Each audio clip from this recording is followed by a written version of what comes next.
Good evening, everyone. This is a regular meeting of the Municipal Council of the City of Westmount, held in the Council Chamber of City Hall on April 14, 2026 at 7 o'clock. It's actually 7:08. All the councillors are here, and me, the mayor, forming the entire council. Also in attendance is Dave Lapointe, who's the Substitute Director General, and as well Ariane Leblonde, who's the Assistant City Clerk. So I declare the meeting open. The first item on the agenda is comments from the mayor and council, if there's any. I have a few comments, short, 2 minutes. You know, I always try to think at the beginning of the meeting, what should I talk about that's new? Last time we talked about infrastructure. We'll talk about it again for sure. But I have just other additional comments. So 5 months ago, and it's 5 months into my mandate as mayor of Westmount, I remain deeply grateful for the trust you have placed in me. And I'm more committed than ever to serving this remarkable city with energy, enthusiasm, and openness. The people of Westmount voted for change. They voted for fresh ideas, for a city that listens, and for a vision that moves us forward, while at the same time protecting everything that we value about this beautiful community. I've taken that message to heart every single day. Over the past 5 months, I've made it a priority to listen and learn. I've spent a lot of time talking to employees, talking to individual residents, getting to know them, to hear their ideas, and to better understand both the challenges that we face and the opportunities ahead. These conversations have strengthened my confidence in Westmount because they have reminded me just how much wisdom, dedication, and goodwill exists in this city. We all know that change is not always easy.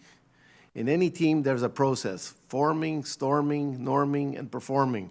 First, we come together. Then we work through differences, test ideas, and face difficult conversations. But when we stay committed to one another and to a shared purpose, we build trust. And from that trust comes progress. I am fortunate to work alongside city councillors who bring a wide range of backgrounds, experiences, and expertise. They are coming together in a spirit of collaboration to address the issues facing Westmount and in order to help us build a better future for our city. I also want to recognize the city employees who have shown openness and are willing to help move this vision forward. Their professionalism, dedication, and readiness to engage are making a real difference. They are helping create the foundation for the kind of responsive, collaborative, and forward-looking city government our residents deserve. My vision is for a Westmount that is strong, united, and confident in its future, a city that values service, welcomes ideas, and works together with purpose and care.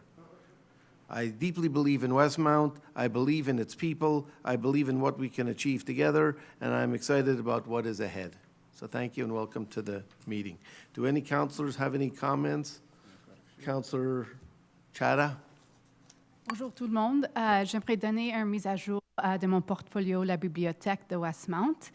I'd like to give an update for the Westmount Library. Comme vous le savez, la bibliothèque est réouverte cette semaine et on a déjà reçu chaque journée plus d'une centaine de visiteurs aux bibliothèques, qui est un très bon signe. This past week, the library reopened and we've already had hundreds of visitors every single day, which is a great sign for the library. I'd also like to briefly mention quelques événements qui vont venir dans les prochains jours. I'd like to mention a couple of events that are upcoming at the library.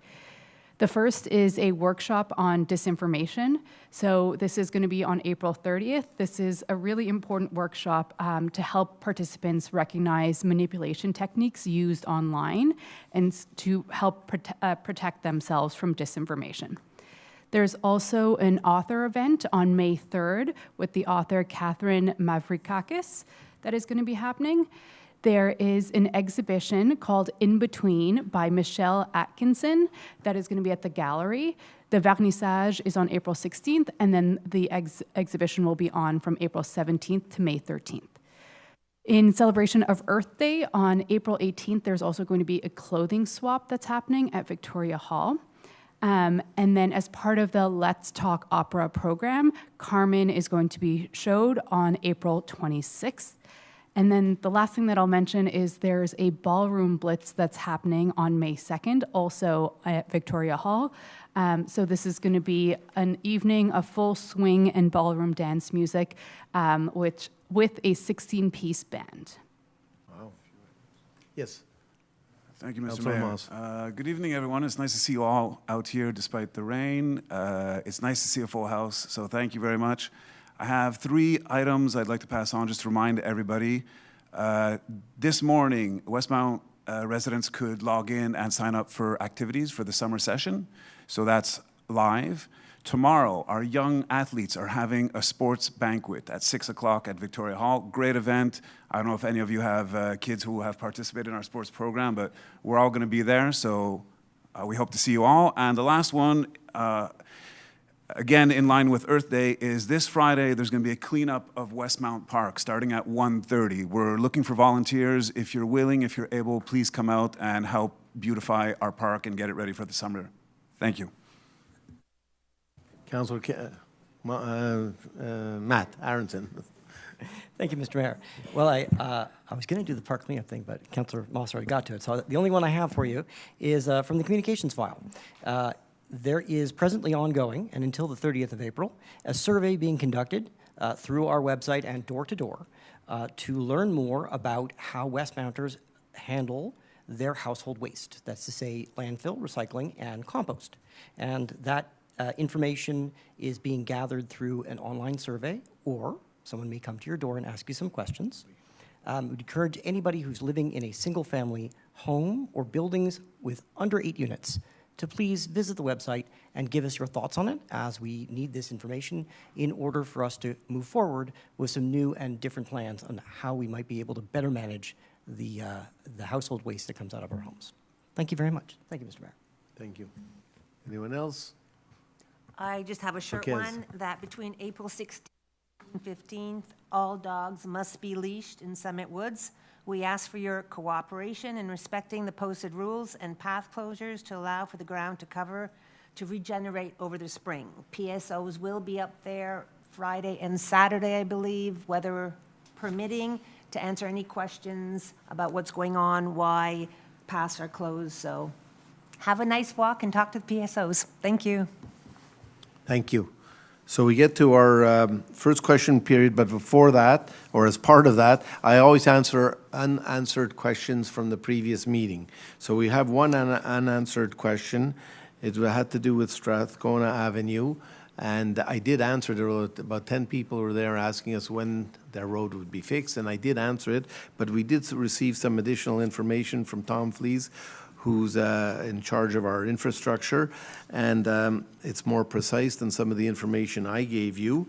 And I'll just talk about it a bit because you may find it quite important. So the city prioritizes infrastructure projects using a standardized framework, which is set up by the Quebec government and updated in Westmount's 2024 intervention plan. Water, sewer, and road conditions are assessed separately and then combined.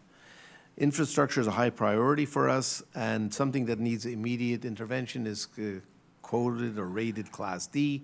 Something that's very new and doesn't need work is A, so it goes A, B, C, D. Once each infrastructure category is assessed, an algorithm is used to prioritize infrastructure projects, normally containing at least 2 groups of infrastructure. It is to be noted that the state of the water infrastructure, which we don't see from the top of the road, is of critically important because it drives the priority process, because it's a sensitive issue. You're dealing with water, you're dealing with a vital asset, health concerns, and even fire protection. So as a conclusion, water rated Class D becomes a top priority. Sewers and roads, Class D, are also considered short-term priorities. At the moment, we have 68 projects where water or road infrastructure is poorly rated and has to be worked on. So as I had mentioned earlier, and that still stands, is that we are in the process of, the administration is finalizing a report on the infrastructure and a plan to fix everything, and we will get back to you. But I did want to just add that additional information. There was one additional concern, one question I see now, about the Atwater Metro not being all that safe. So safety in the vicinity of Atwater Metro Station is a priority. shared by the city of Westmount, the police of Montreal SPVM, and the STM. There is always regular surveillance of the area by both, including our public security. And the STM is responsible for operations inside the metro itself. So it is a high priority. It is noted that there is some difficulty and challenges, and that is being looked at on a very regular basis. So I call the first question period. People here have any questions?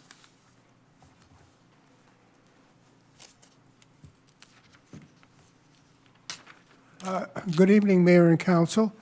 And I'll be brief, but I just want to say there was a minor kerfuffle here before you came in. Oh. And I think that... What's your name?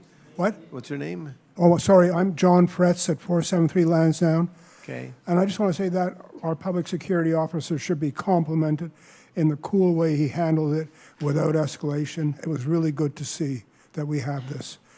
My question, Mayor, is or I and a certain group of people are wondering if we could meet informally with the Parks Department, you know, the horticulturalist inspector, the forestry engineer, the people who are going to be taking care of the parks and Summit Woods.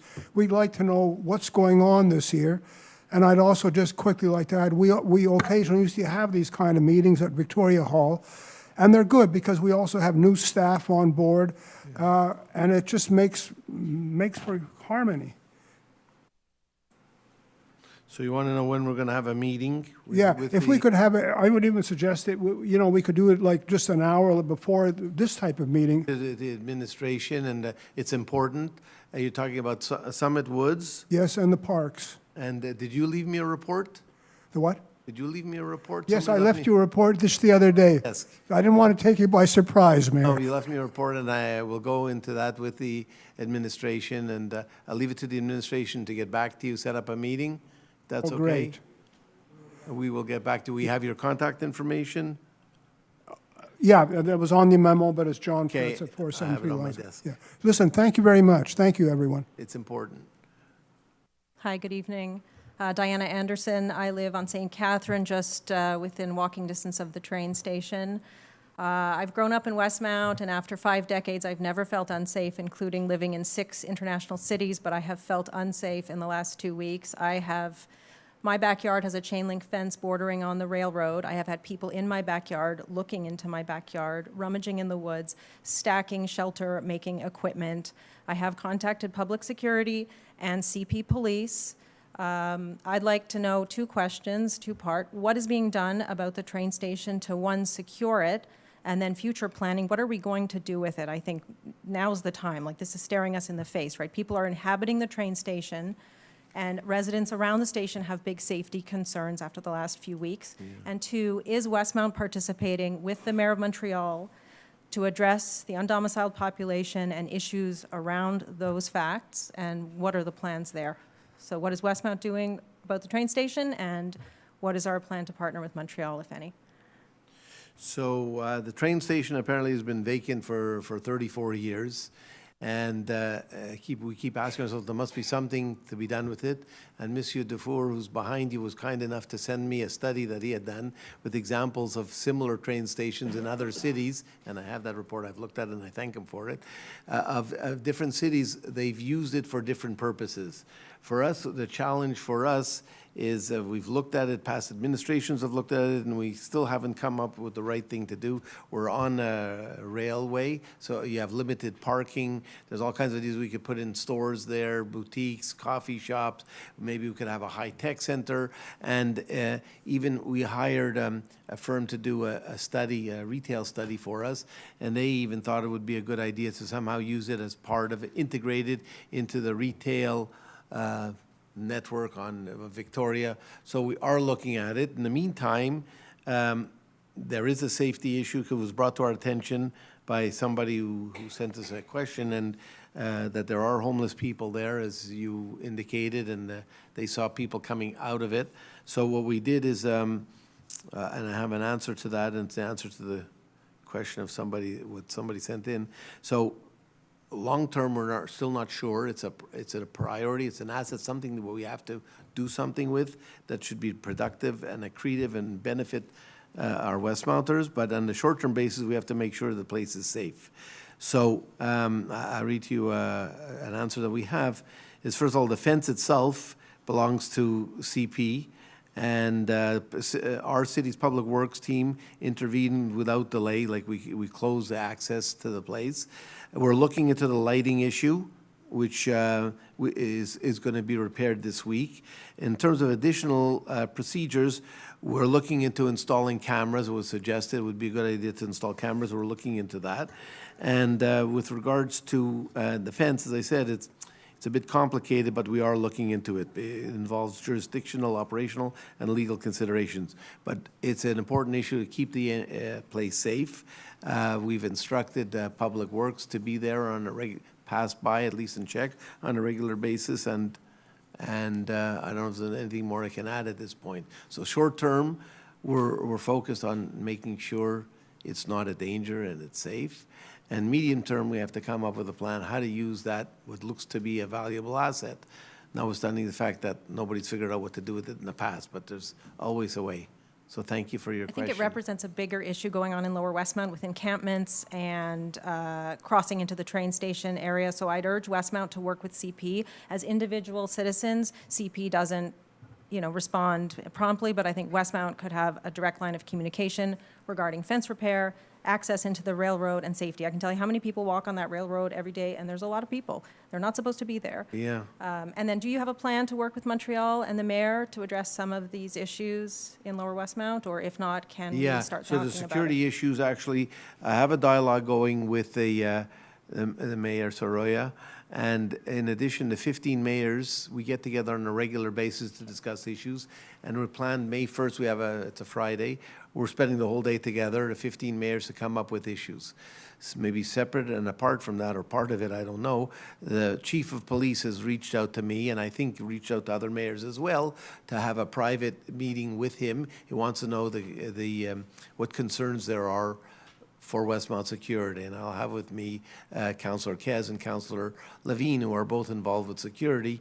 We're preparing a list with our own people, including public security, of what the issues are security-wise and what the city can do to help us. We have our own police station, if you will, station 21, 12, the address maybe is 21. But, and it's, technically it's our police station, but they don't report to us, they report to the chief of police, Fadi, who I'll be meeting with. And I believe, and I don't know that but I know for a fact that it's not only Westmount, they look after Westmount and parts of Villa Maria, just outside. And there's more and more issues of safety just outside, as you know, including homeless people. And I suspect they're spending more and more time on that and not enough time with us. So that's going to be brought up at the meeting that I have with the chief of police. Thank you. Good evening, Richard Dufour from Anwath. We missed you. I missed you, honestly. I'm sure you did. I have two questions, if I may. The first question, I know that the mayor had, during his campaigning, had mentioned that he had read the report that was provided by the Environmental and Sustainability Advisory Committee. Yes. And which I was encouraging. I'd like to know specifically what recommendations that were proposed are going to be enforced or proposed, and what kind of timeline. Good question.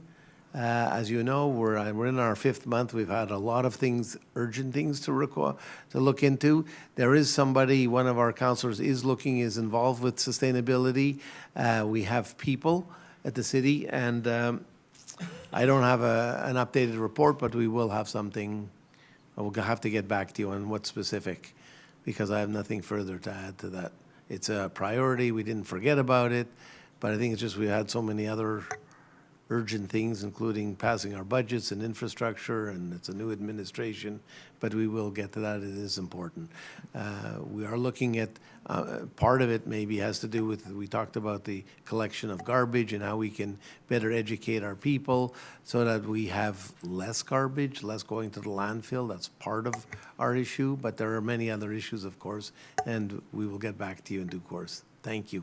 Thank you. You had mentioned that you were going to consider hiring somebody as a staff to kind of oversee that and make sure that processes and Yes. purchases and bylaws and so on were kind of like, that We, were considered, is that something that's already in place, or that's not yet? we have people, we were considering maybe hiring a more senior person. We haven't done that yet.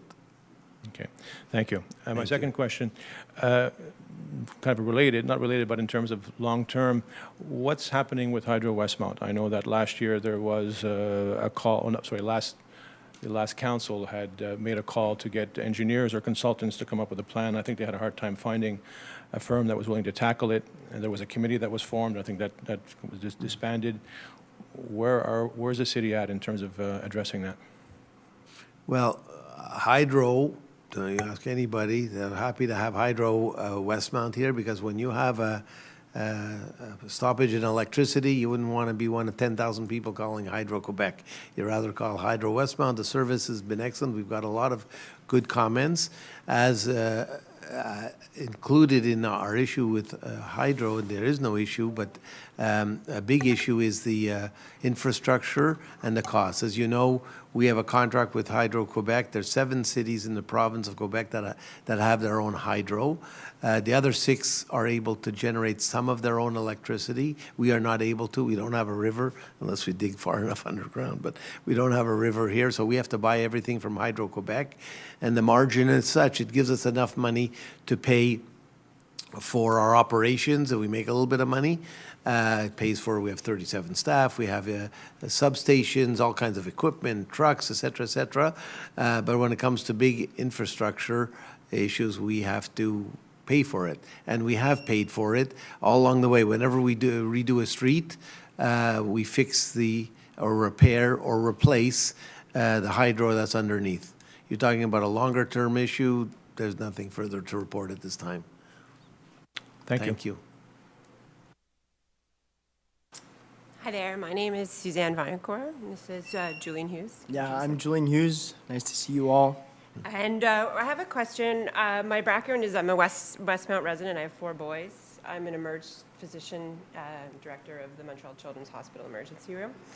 And we came to council when your predecessors were here. Some of you may have been here, just before COVID, to discuss a turf field in Westmount, something that has been going on probably for 15, 20 years that we've been discussing it.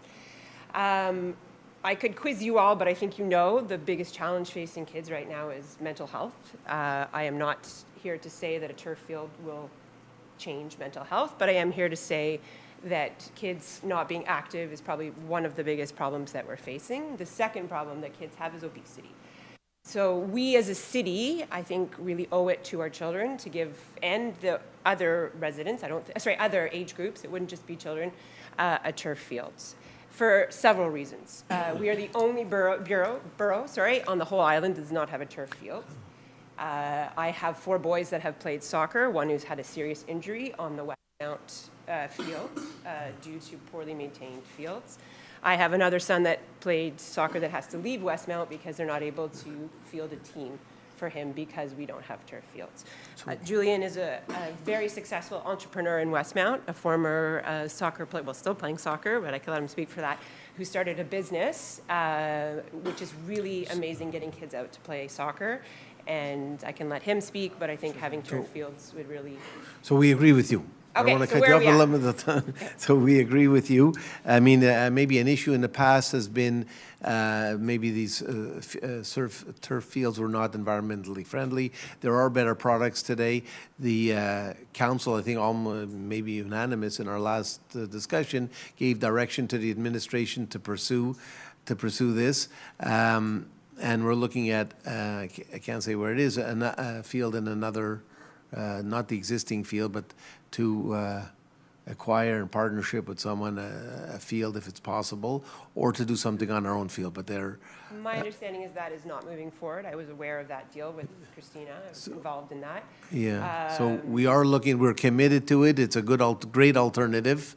And we've asked the administration to pursue but this. this has been over 3 years that they were committed to it, and it still hasn't moved forward. So I wanna think know there what may have been efforts in the past and it didn't work out. So we, again, said, let's go back and let's So what are get the this done. obstacles, if I could ask, to them? It's just in progress. I have nothing to report at this time. Okay, so who would I follow up with? Because this, it's just with all due respect, this is Yeah. something that's been going on for almost 20 years. Well, there's, I don't think there's That's not anything your- new that I that's not could your tell you. responsibility, But I would like to No. know who we could follow up with, because this deal that I know that you're talking about Yeah. has been going on for 3 years. Okay, Has not moved forward. So I want to have some reassurance from council that I'm not going to be back here 3 more times, I'm a busy person, as are you, to discuss the fields again. I So- just don't think it's acceptable that Yes. this council has not moved it forward, and I'm not getting an answer as to why it's not Yeah. moving forward. so I don't know if we can give you any more news in a month from now. We can report back in a month from now where we are. How about that? Okay. I have just another question. Is there like an expected timeline in terms of when we'd want to put it in place, or are we No, just not still at very this much point. up in the air? We'll get back to you in a month. Is that fair, Dave? Okay, thank you. Okay, thank you. Thank you. We'll be back in a month. Thank you. Good evening. Good evening. Hi, my name is Surima Ling, and I live in 6 Park Place. Yes, And I'm here tonight on behalf of the tenants, the majority of the tenants who live in the building. We're particularly concerned about the fence, the unstable fence that is around the building, and it's been there for about 40 years. Over a month ago, we sent a letter to the owner, Mr.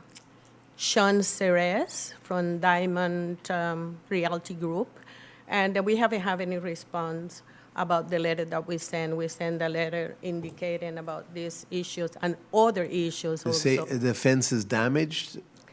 The fence is not damaged, but it's a little bit unstable. If you touch the fence, it's kind of, funny. So I've been there for about 4 years. We've been trying to talk about the owners about this issue. That's why we sent the letter, because we never have any response.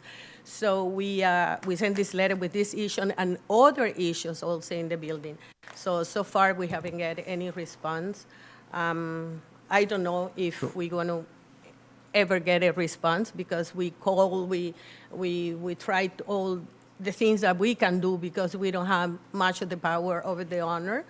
And so also we are very worried about rats or any other infestations that it could happen in the building because of the garbage room. So my question is, my first question is what can the city do to help us? Because we have done what we think we can do so far.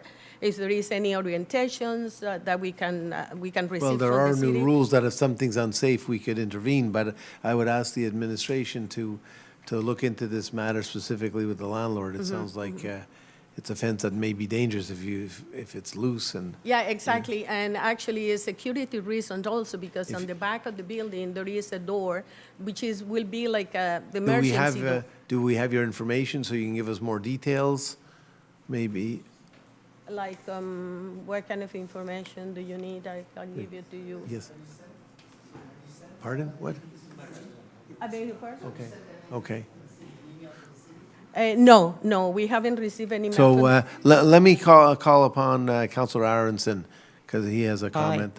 So I'm your counselor, but I'm also your neighbor. I live right next door at 12. And so I also worry about this temporary fence that has been in place for as long as you've been there, as long as I've been there. After one of the other residents in the building asked me if we might be able to shed some light on the situation, I spoke with our inspectors, and from what I'm told, they are in touch with the landlord, and our inspectors have been increasing their intensity with which they're following up with this landlord to ensure that the landlord provides a letter from a licensed engineer to confirm that there's no danger with respect to this facade. Now, obviously, we all care about all of our residents, and in this particular case, as I am literally right next door and walk by this fence every single day, it is on my mind. So now that this is escalating, I want you to know that you can contact me. Mr. Lowe has been in touch with me. We've had a nice long conversation last week. And it is my intention to ask our inspectors to use the powers in the new bylaw 1634, which requires that the owners respect the provisions of our bylaws in force and to ensure that any necessary measures can be taken to rectify a situation that endangers the safety of people when they're required by the city to do so. Exactly. The next step from here, if the landlord is not compliant, is that our administration will get involved in order to issue a citation, and at some point in the future, the council may be asked to make a decision as to either enter into a registry and/or to apply a very large fine to this landlord. The matter has been going on far too long, and I don't know about you, but I'd like to see some action. I'd like to see it soon. So if you'd leave it with me till next month, come back in the next month or contact me at any time. Sure. And I'll give you an update to make sure that we keep on top of this. Okay, great. I have another question. It is concerning that there are many issues in the building, but I know that the city doesn't take care of the interiors of the building. But nevertheless, we are very worried about what I said for the rat or the infestation, whatever in the building because of the garbage room. So what happened is, like I was wondering, or I will ask, is there any bylaws or regulation that the city could enforce in order to try to fix, to resolve this kind of situation? Yeah, I think that's what you just mentioned, pretty much. Yeah, so the Yes. bylaw that I was, That you said. There are that other your laws, law- sanitary laws. Yeah. exactly. So we will look into that. Thank you. Yeah, Thank all you. right, Well, thank you. We're going to do a lot more than look into it. We're going to make sure this gets done. And please feel free to contact me through email, or Mr. Lowe has my contact information if you'd like to get Thank it you from him. very much. Thank you. Good evening. Barbara Wynn. He already knows my name, Barbara Wynn, Metcalf Avenue. I have two things. This has to do with the occupancy and maintenance of immovables. First of all, I would like to thank urban planning for all they've done. It's very wordy documents, but I want to look at bylaw 1648. And I realize it probably should have been here last week because then it was up for discussion. But I have a lot of concerns regarding the bylaw, but I will ask only one this evening. Section 37, it's page 53 on it, Register of Vacant Buildings. Can I read it, please? In order to compile this register, the person responsible for a vacant building must notify the city of the vacancy within 180 days of occupancy occurring. How is that person supposed to know that they're to do that? Good question. Yeah. So you have a written response because you Yeah, you well, sent it in online. in So case bylaw I- 1648 on the occupancy and maintenance of Yeah. movables came into force very recently on March 27th. Mm-hmm. It's the responsibility of the owner of a property or a person designated to inform the city when a property is vacant for more than 180 consecutive days. To this end, the city will shortly be setting up a simple online registration process. The usual channels of communication will be used to inform the public. But the All right. question is, what happens if they don't do it?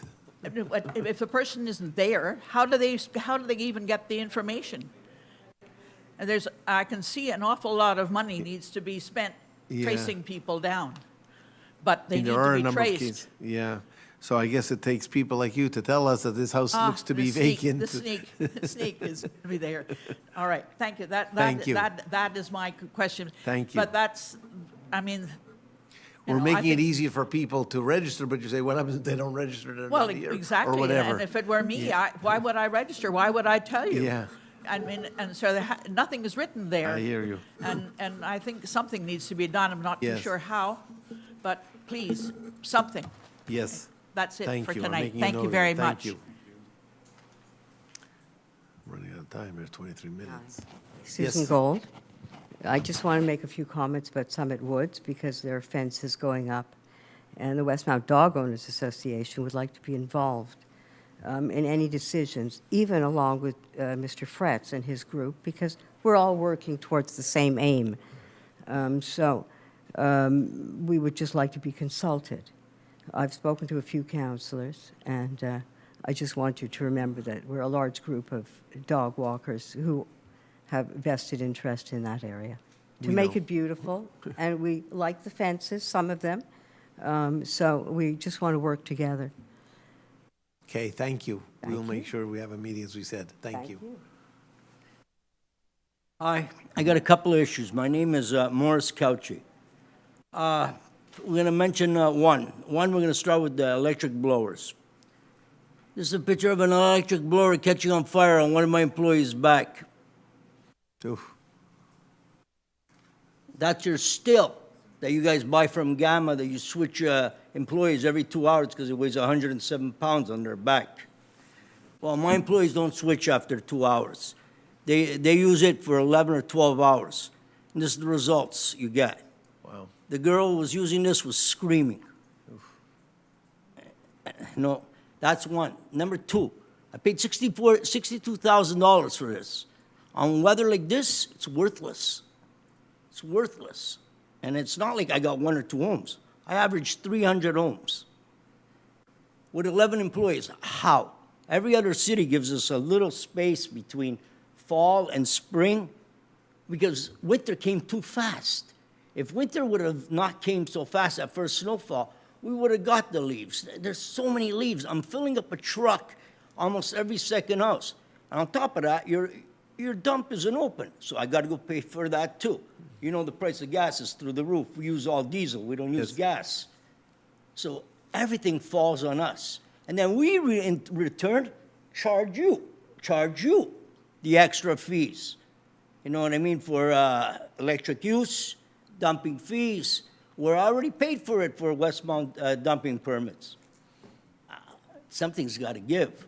We can't be always taking a beating. I hear you. And this is, Before I interrupt you, I'm sorry. City of Conseil, the city of Hampstead, right now has changed their bylaw back to gas blowers for the spring and the fall time. Yeah. I remember Mayor Smith saying, we're going to follow what other municipalities have been doing close by.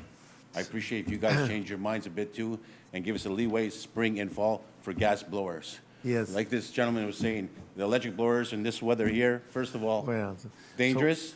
With the rain, we can't use them. I got stopped by the city of Public Works today. The permits are out. Where's your permit? The dumps are closed. The dumps usually open on the first week of April. Yeah, And they're closed. We got informed that they're going to open on the 20th of April. 20th. I've been paying dump fees at other locations, and I have to charge my clients. My client is saying to me, what's this? Speak to your representative, speak to your city council, speak to your mayor. I can't do anything about this. So let me answer you. With regards to the leaf blowers, Yeah. it was City of Westmount prior to this council really stopped it. I think October, maybe 2023, thinking it's not environmentally friendly and we should stop the gas blowers in favor of electric. I personally hear you, I understand, and I personally agree with you. So I put it on the agenda. We were supposed to discuss it earlier. We ran out of time.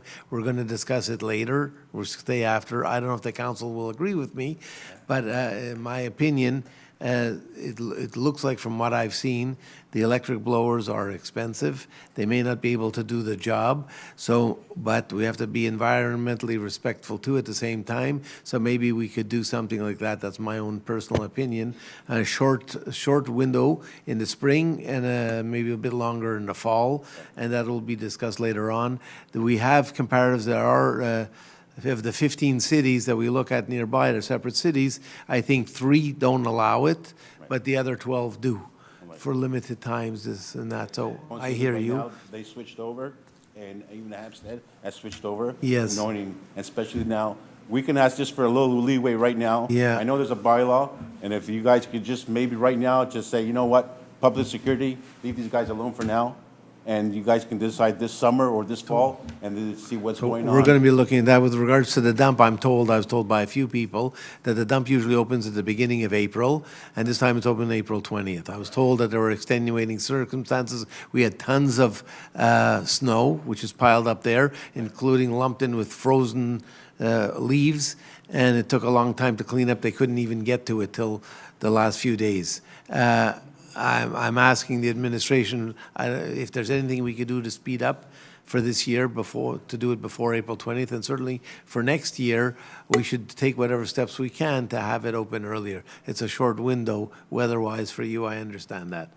So, Thank you. and I know Councillor D'Amico may want to add something. So as you know, I was against the previous administration when they voted. So the idea was that they were hoping that the electric leaf blowers would have more power and would eventually do the job. From what I'm hearing and from what I'm seeing on the ground, that is not the case. So I feel your requests are completely reasonable. It's completely unsafe for my district to have these leaves, especially when there's a lot of snow and rain. They just can't do it. The electrics just don't do the job. Maybe in the future with And better technology, but. But the residents are also getting, charged because they're spending more time. So what used to take, 15 minutes now takes 6 hours. So the residents are paying for this. This is a greenwashing because it's not really green that you're taking the leaves from here to go to the East End to dump your leaves. It's not green that the person who's using the electric leaf blowers has a truck full of rechargers and they're using generators to recharge. So this makes absolutely no sense, Mr. Mayor. We have to do something to to give them some relief so that there's safety, especially in my district and districts 2 and 3, which are on the hill. I told you my opinion, and I have one councillor I see agrees with me, and we're going to discuss it later. Thank you. Thank you. Appreciate it. Yes. Hello. My name is Liz McCallum. I live on St. Catherine Street in one of the old railroad houses. My neighbor. Letitia Desai, I live next door. Okay. And we're here to talk about the train station. Okay. And while you talked about how no one lived in the train station for 34 years, they actually evicted somebody last Wednesday who'd been living there for 3 weeks and watching TV regularly in a nice warm shelter. So our concern as a neighborhood is that there are people have been living in the train station for the last few weeks, and we're looking for a commitment to security and to secure the area for our future, our children walking by. It's a big concern for us. And my other concern is that without monitoring the train station, I'm worried that it's going to catch on fire one day and boom, that's it. So I understand from the public security officer that I spoke to that the reason the gentleman was discovered was because he was smoking. So smoking in the train station. There are apparently fire alarms within the train station, detectors. I don't think they're working if someone's able to smoke in that confined environment or they're not sensitive enough. So I have 2 young children that play in the green space in front of the train station. It's, the only green space on that side of St. Catherine. My 2 children are amongst about 8 or maybe even 10 young school children that live around the train station. So I hear you, like I addressed it before, we have a medium-term project to try to figure out what to do with the train station, but certainly I'm directing the administration on a short-term basis. We have to make sure this is safe and that the patrols are there.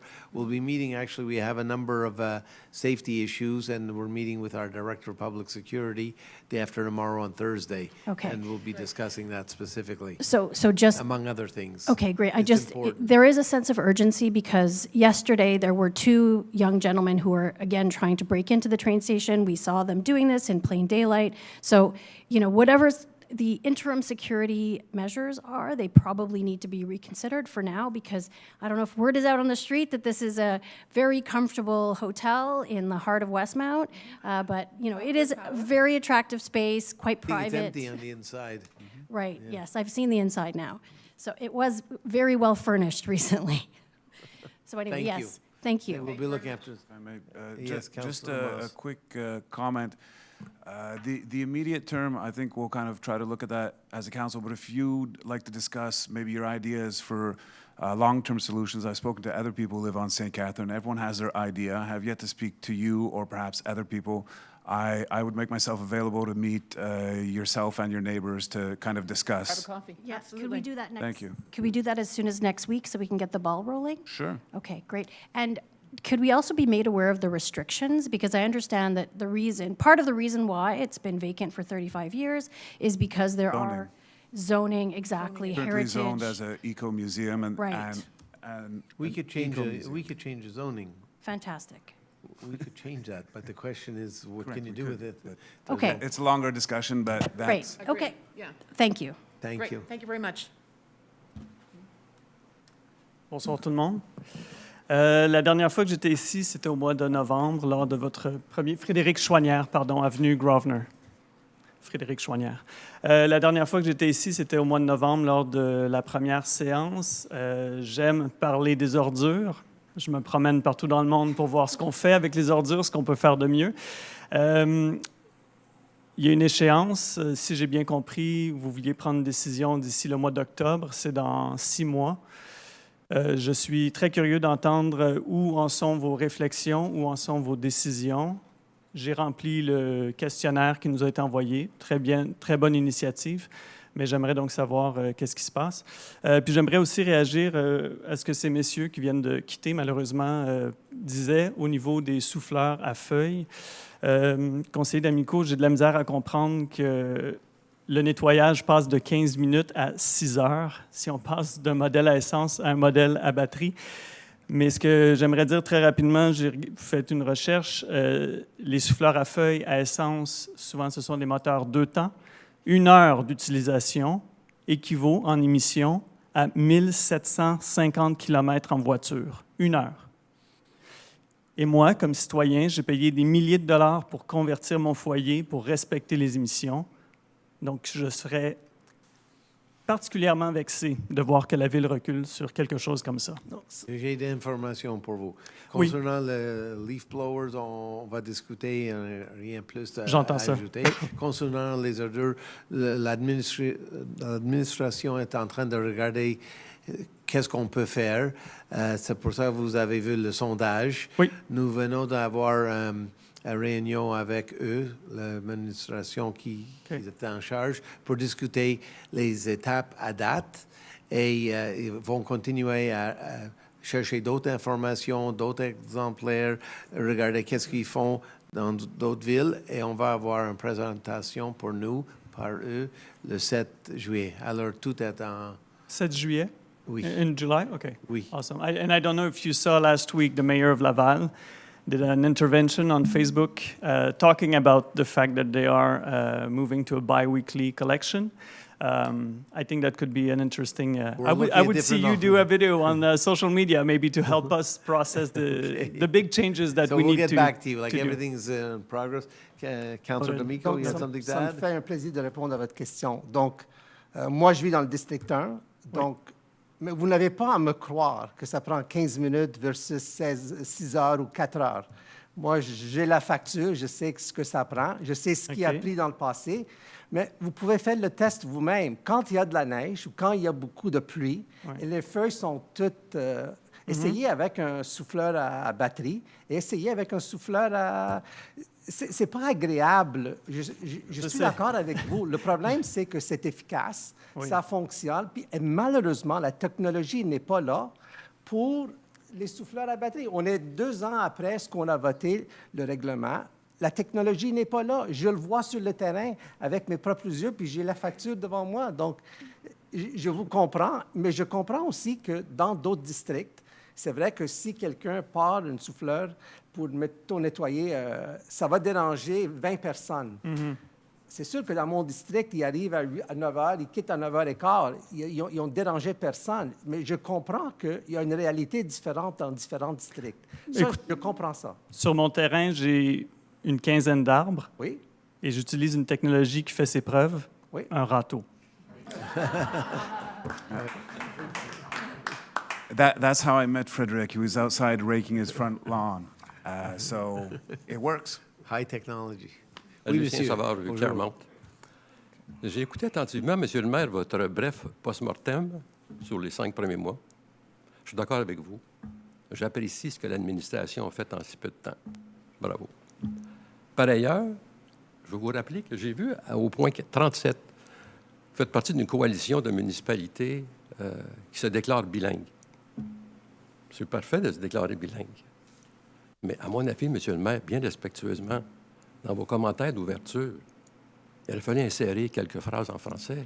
Oui, Parce que vous avez raison. C'est vous qui donnez le ton. Vous avez raison. Merci, Monsieur La le maire. prochaine fois, merci. Parfait. Je sais que vous êtes bilingue. Je sais que vous êtes tous bilingues. À Westmount, on se fait servir, mon épouse et moi, par tous les cadres, par tous les employés, à tous les niveaux, en français sans problème. Fait que je m'attends à la même chose de votre part. Merci. Vous savez, lors de votre premier conseil d'administration, je me suis présenté avec un sujet qui me tient toujours à cœur. C'est l'environnement d'Hydro-Westmount. Je déplorais le fait que vous avez accumulé au fil des années toutes sortes de transformateurs. Puis je m'inquiétais, vous vous souvenez, de la présence potentielle de BPC, parce que dans ma génération, on se souvient ce qui est arrivé à Saint-Basile-le-Grand, où ça avait brûlé pendant des jours. Mais vous vous souvenez de ça, vous êtes de ma génération presque. Mais on me rassurait, la directrice générale m'a appelé pour me rassurer que dans ceux qui sont là, c'est des constructions engineering modernes, s'il n'y a pas de BPC ou presque pas de produits chimiques. Donc, je suis rassuré. Mais ce que je vais vous apporter aujourd'hui, c'est que j'ai vu que vous formez un comité sur le patrimoine. J'applaudis que vous ayez un comité sur le patrimoine. Plus on est âgé, plus on aime les vieilles choses. En tout cas, c'est mon cas. L'édifice d'Hydro-Westmount, c'est fantastique. Le tunnel Glen, c'est fantastique, c'est unique, ces bâtisses-là. Mais j'en reviens à mon point de l'autre fois, c'est que là, on a mis en façade une clôture avec une bâche style géotextile. C'est d'une laideur pas descriptible. Puis là, pire encore, maintenant, les graffiteurs ont commencé à faire des graffitis sur la bâche. La directrice générale m'avait dit potentiellement au printemps, on regardera différentes solutions, dont l'installation d'une haie. Ouais, parfait, une haie. Mais j'en reviens encore à mon point. Il faut déménager ça. Je ne comprends pas qu'on n'a pas d'espace à Westmount pour aménager ça ailleurs. C'est mon point aujourd'hui. Puis je compte avoir un retour d'appel tel qu'on a convenu la dernière fois quand j'ai parlé, que quelqu'un va me rappeler pour me dire qu'il se passe quelque chose. Alors, premièrement, nous avons conclu qu'il n'y a pas de danger avec les transformateurs qui sont là, mais il faut les déplacer et mettre dans une place sécuritaire. Oui, je pense qu'il y a un plan pour ça. Je ne suis pas au courant de tout, mais Dave, I don't know if you have anything to add to that. Or... No, I don't have. We don't have a plan right now. I know that they had to be moved because of the land that we had lost because of the building the expressway. Mais je pense qu'ils sont dans le processus de régler tout ça et trouver un endroit pour ça. Je le souhaite. Oui, nous aussi. Merci. Merci. Okay. We're at 41 minutes. Okay, one more. Yes, sir. Thank you very much. My name is Patrick Barnard. J'habite 251 La Rue Melville. So, Mr. Mayor, I'd like to ask you a question. I think I know what your answer is going to be, but nonetheless, it's a useful question. One of the ladies who spoke about the train station, I happened to meet her waiting for the 90 bus, and I said, your neighbors, would you be bothered if something was done about the train station? And the lady said to me, absolutely not. And then spoke about her preoccupations and then her desire and her neighbor's desire for a good use of the train station. But this is the point that I would like to make, sitting next to Mr. Fretz. So we're both involved with Summit Woods. I was involved with Westmount Park. I also have an interest for the WAG. And what I have observed with in terms of urban planning is that externalities, as economists call them, are always essential. For example, if you have a very good piece of architecture and then mediocre architecture surrounding it, that's the case of the Atwater Library, you don't want to reproduce that mediocre architecture in Westmount. Like mediocre architecture is to be avoided. With natural spaces, you have things like use, multi-use, single-use, heat island effect, the feeling that people have about their neighborhood. For example, next to the WAG, there will soon be people living in condos because that old armory is going to be... I don't interrupt you, but what's your question? Okay, here's the question. The reason I laid all of that out is that Westmount has the happy fate of being afflicted by many externalities. I assume that you're very aware of this kind of dilemma that council faces, right? In other words, this responsibility to consider 3 or 4 or 5 variables when you're talking about planning. Have I made myself clear? Yes, what is your question? I get the feeling that you want to consider externalities in your planning. Absolutely. Good. That's all I because they're essential. Thank you. Now, if somebody came and destroyed something that I know a lot about, as a citizen, I would definitely start a lawsuit. That hasn't happened yet, but if places that I really know well, if they're going to be screwed up, I would definitely go to court immediately. So, listen. I don't understand your question. I know. But please feel free to send in your comments. We try to respect, we have an advisory committee. I'll be explicit. We managed to respect our successfully heritage. defend Westmount Park, Yes. which is I know the history of Westmount Park from beginning to end. Okay. And believe me, if some very bad decision was taken regarding Westmount Park, I would immediately go to court. Any major decisions are discussed here, so you'll know know, about and it. I and trust I'm counting all- on I you to trust bring it all to of our you to do attention. the right thing. So thank you. So I call the first question period over. We're at number 4, adoption of the agenda. I call upon Councillor Chamy. Merci, M. le maire. Il est proposé, je vais proposer l'ordre de jour, c'est ça? Oui, c'est l'ordre du jour. Je propose, M. le maire, que l'ordre de jour de la séance ordinaire du Conseil de 14 avril 2026 soit adopté. Do I have a seconder? Councillor Chomsky, all in favor? Aye. Any opposed? Next, number 5, confirmation of minutes. I call upon Councillor Chamy. Merci, Monsieur le maire.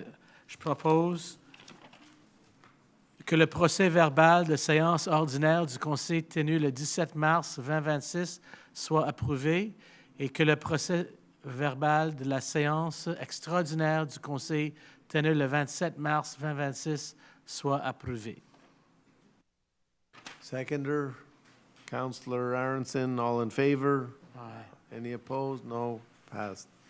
Where we reports to Council 6.1 correspondence. Le document suivant est déposé. La liste des règlements déposés à l'Assemblée ordinaire du Conseil d'agglomération du 26 mars 2026. 6.2. Dépôt la liste. Oh, I call upon Councillor D'Amico for item Merci. 6.2. Sorry. Merci, Monsieur le maire. La liste des remboursements des dépenses de recherche et soutien des conseillers pour l'année 2025 est déposée. Do I have to vote on that? No. Next, item 6.3, tabling of a resource optimization audit, 2025 permit management. I call upon Councillor Moss. Thank you, Mr. Mayor. The resource optimization audit in permit management for the year 2025 for the City of Westmount, produced by Raymond Chabot Grant Thornton, is tabled. Thank you. 6.4, Councillor Kez. Merci. Le procès-verbal de la rencontre du comité plénier du Conseil municipal tenu le 3 mars 2026 est déposé et disponible sur le site web de la ville. Thank you. Merci. 6.5, liste de facturation des droits de mutation. Councillor D'Amico. Thank you, Mr. Mayor. The lists of duties on transfers for the month of February 2026 are tabled. Thank you. 6.6, Councillor D'Amico concernant la liste des paiements pour le mois de février 2026 est déposée. Merci, Monsieur le maire. La liste des paiements pour le mois de février 2026 est déposée, effectivement. Item 6.7, I call upon Councillor Chamy. Merci, Monsieur le maire. Conformément au règlement 1507 sur la délégation de pouvoir à certains employés de la Ville de Westmount, la liste d'autorisation de dépenses pour le mois de février 2026 est maintenant déposée. Merci. 6.8, rapport de la main-d'œuvre, conseiller Chamy. Thank you, Mr. Mayor. The workforce report for the month of March 2026 is now tabled. Thank you. Item number 7, appointment of assistant city clerk. I call upon Councillor D'Amico. Merci, Monsieur le maire. Attendu que la greffière Maître Paul Geoffroy Béliveau est absente pour une durée prolongée, attendu que la greffière adjointe Maître Ariane Leblond exerce les charges et responsabilités de la greffière pendant son absence, conformément à l'article 96 de la loi sur les cités et villes, entendu qu'il est nécessaire de prévoir un remplacement en cas d'incapacité de la greffière adjointe. I move that Maître Myriam Léger, legal advisor at Legal Services and City Clerk's Office, be appointed Assistant City Clerk in accordance with Section 96 of the Cities and Towns Act until the return of the City Clerk. Thank you. Item number 8, appointment of acting. No, seconder. Sorry. Seconder, who's the seconder? Councilor Shami, all in favor? Aye. Anyone opposed? No. Thank you. Item number 8, which is appointment of the acting mayor, May to July 2026. We've been appointing the same person who does a good job every 3 months. And there is a history here in the city of doing things like this on a rotating basis, and we will seriously look at that for next time. In the meantime, I call upon Councilor Levine for item number 8. Thank you, Mr. Mayor. Whereas pursuant to Section 56 of the Cities and Towns Act, the council may appoint a councillor as acting mayor. Whereas the person appointed by the council possesses and exercises the powers of the mayor when the latter is absent from the municipality or is unable to perform the duties of his office. Je propose que M. Jeff Chamy, conseiller de district 3, soit nommé maire suppléant pour des mois de mai à juillet 2026. Do I have a seconder? Councilor Chomsky, all in favor? Mr. Mayor, I just wanted to, before we vote, just thank Mr. Chamy for volunteering to do a third term, an unprecedented third term. He is a leader of our city, and we are extremely lucky to have him in this role as we work out what the order and rotation of pro-mayors may be in the future. I look forward to voting for him in this case and a discussion amongst us as to how best manage the pro-mayor role going forward. Thank you. All in favor? Did we all vote? Any opposed?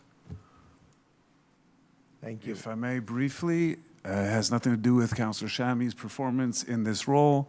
I just believe that this is a rotating position.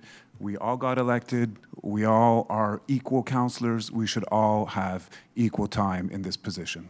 Thank you. Thank you. We're at item number 9. Participation, that's still on the agenda, number 9. Participation of elected municipal official at the Montreal 2026 Climate Summit. I call upon Councillor Aronson. Thank you, Mr. Mayor. So whereas Councillor Moss has expressed an interest in participating in the Sommet Climat Montréal to be held on Thursday, April the 16th, 2026, and seeing as he is the Commissioner of Sustainability, I move that Councillor Moss be authorized to participate in the Sommet Climat Montréal to be held on April the 16th, 2026.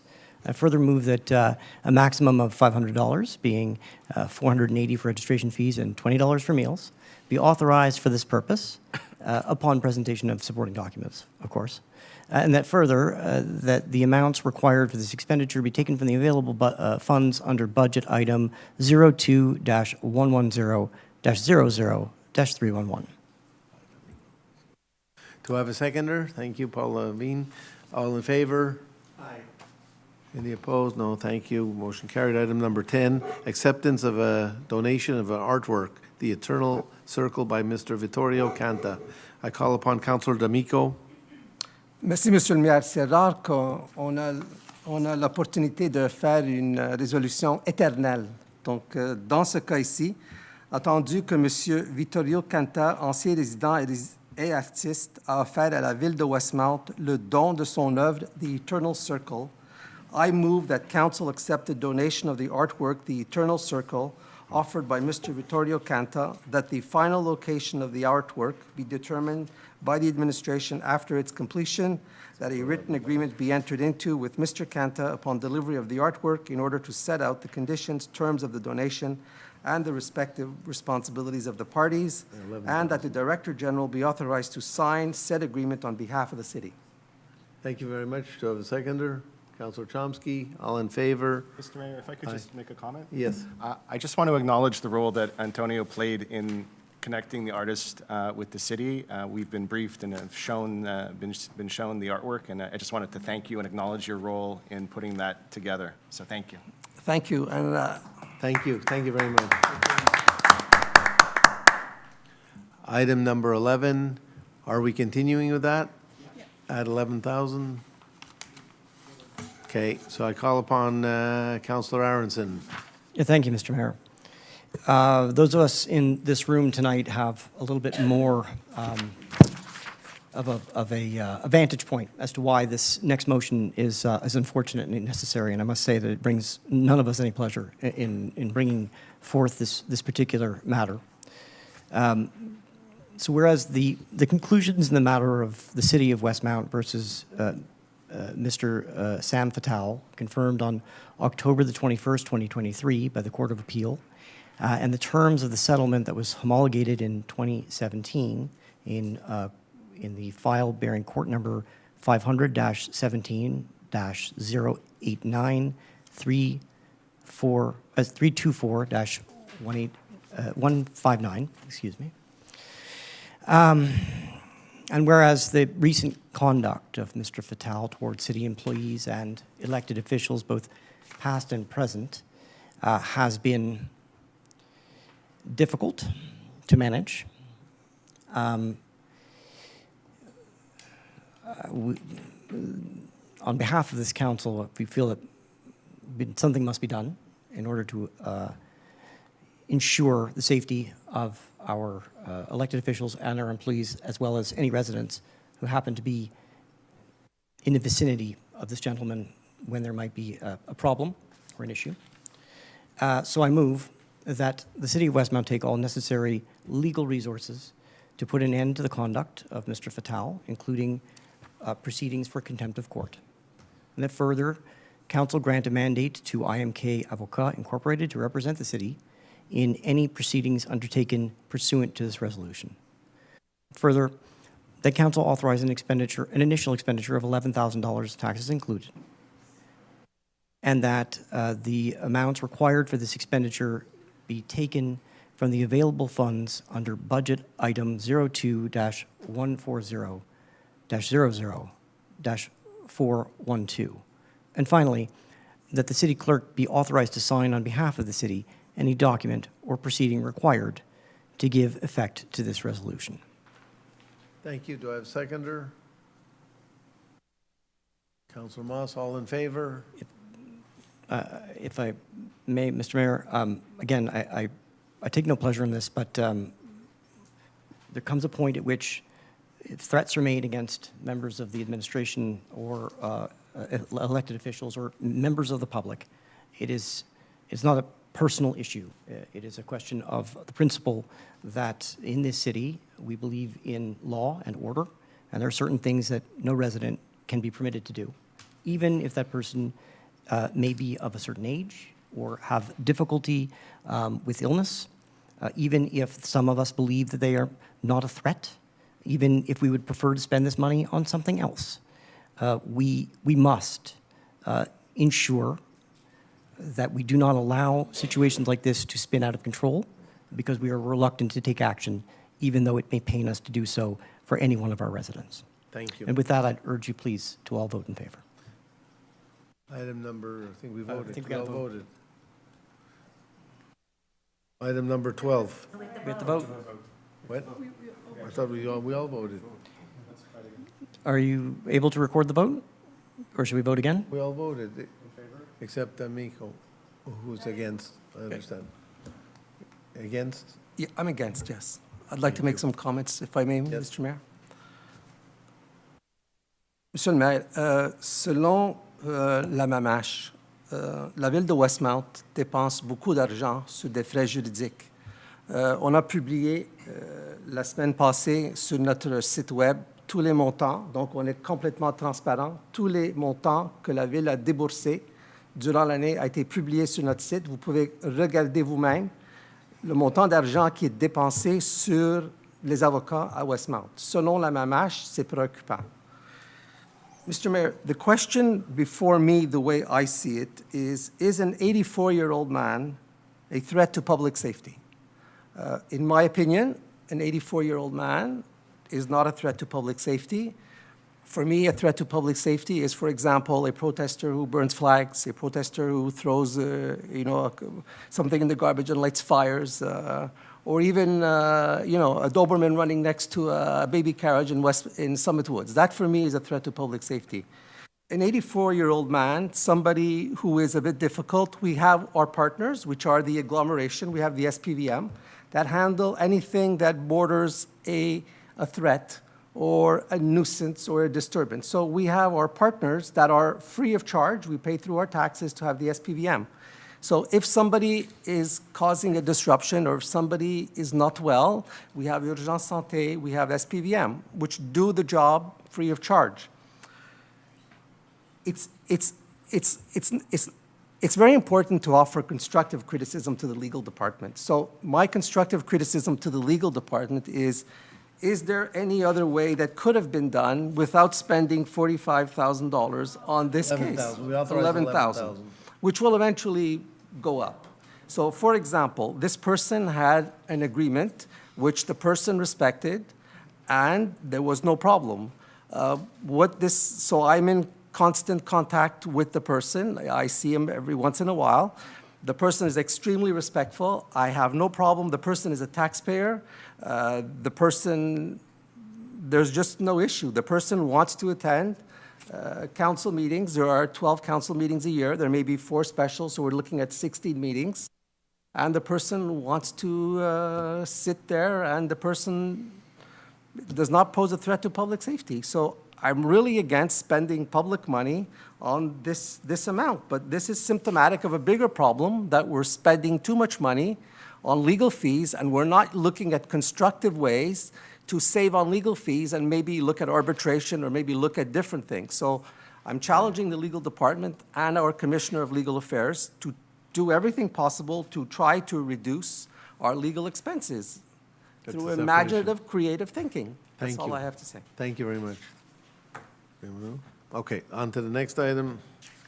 Numéro 12, mandat pour service juridique. Bélanger Sauvé, I call upon Conseiller Aronson.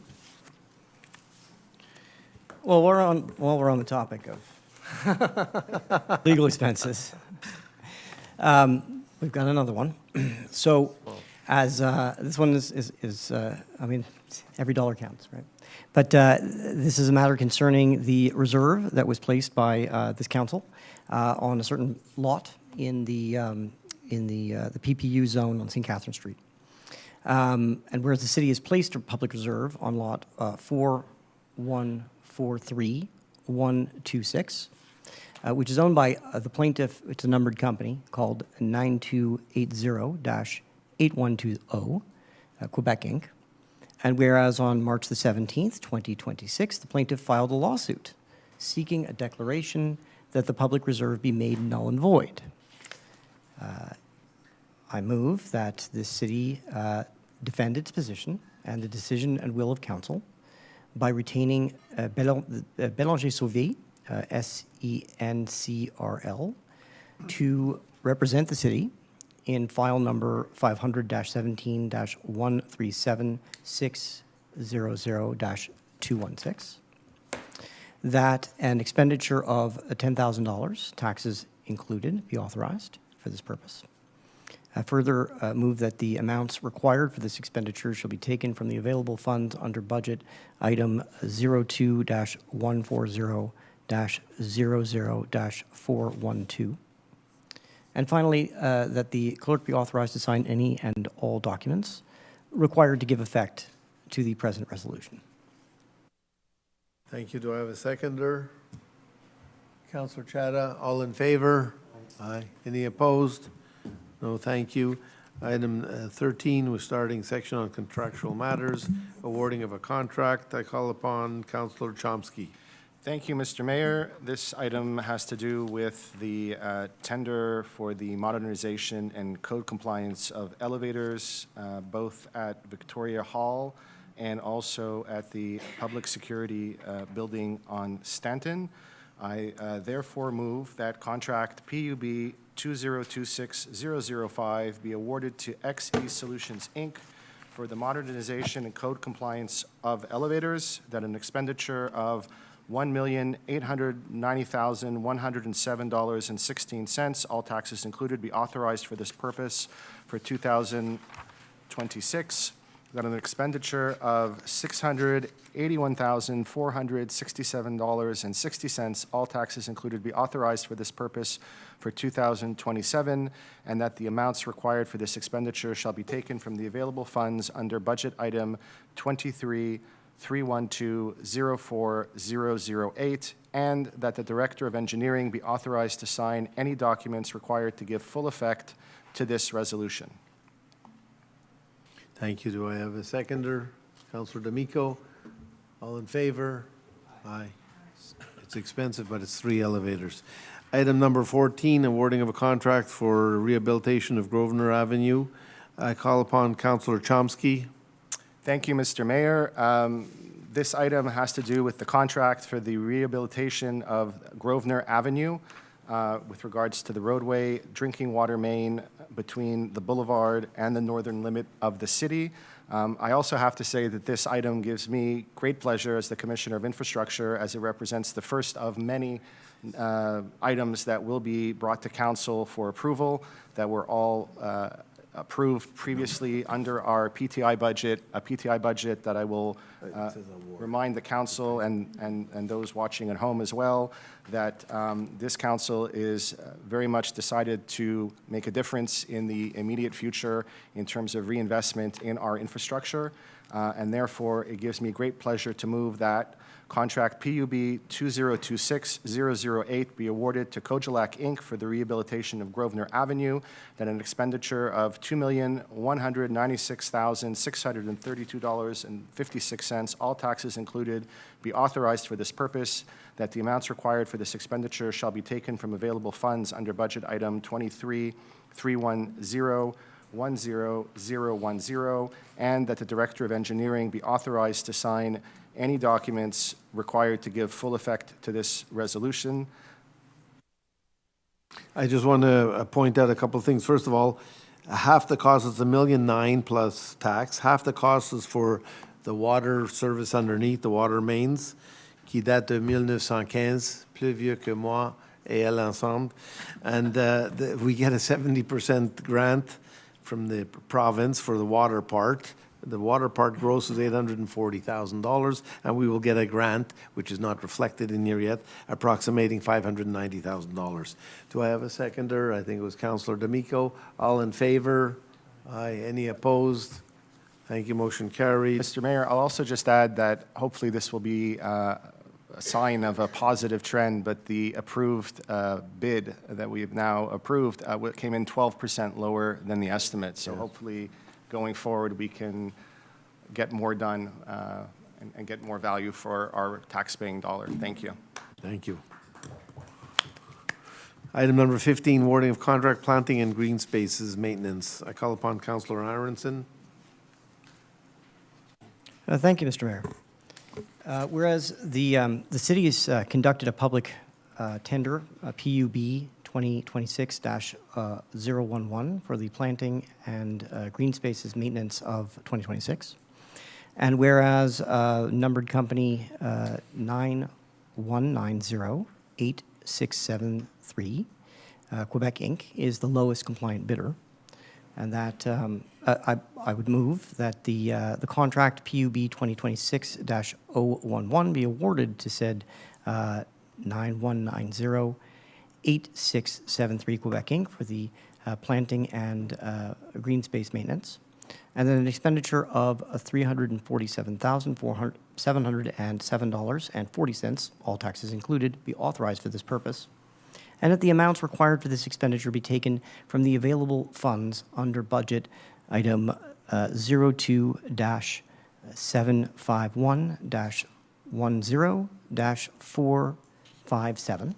And finally, that the Director of Public Works be authorized to sign any document required to give effect to this resolution. Thank you very much. I have a seconder.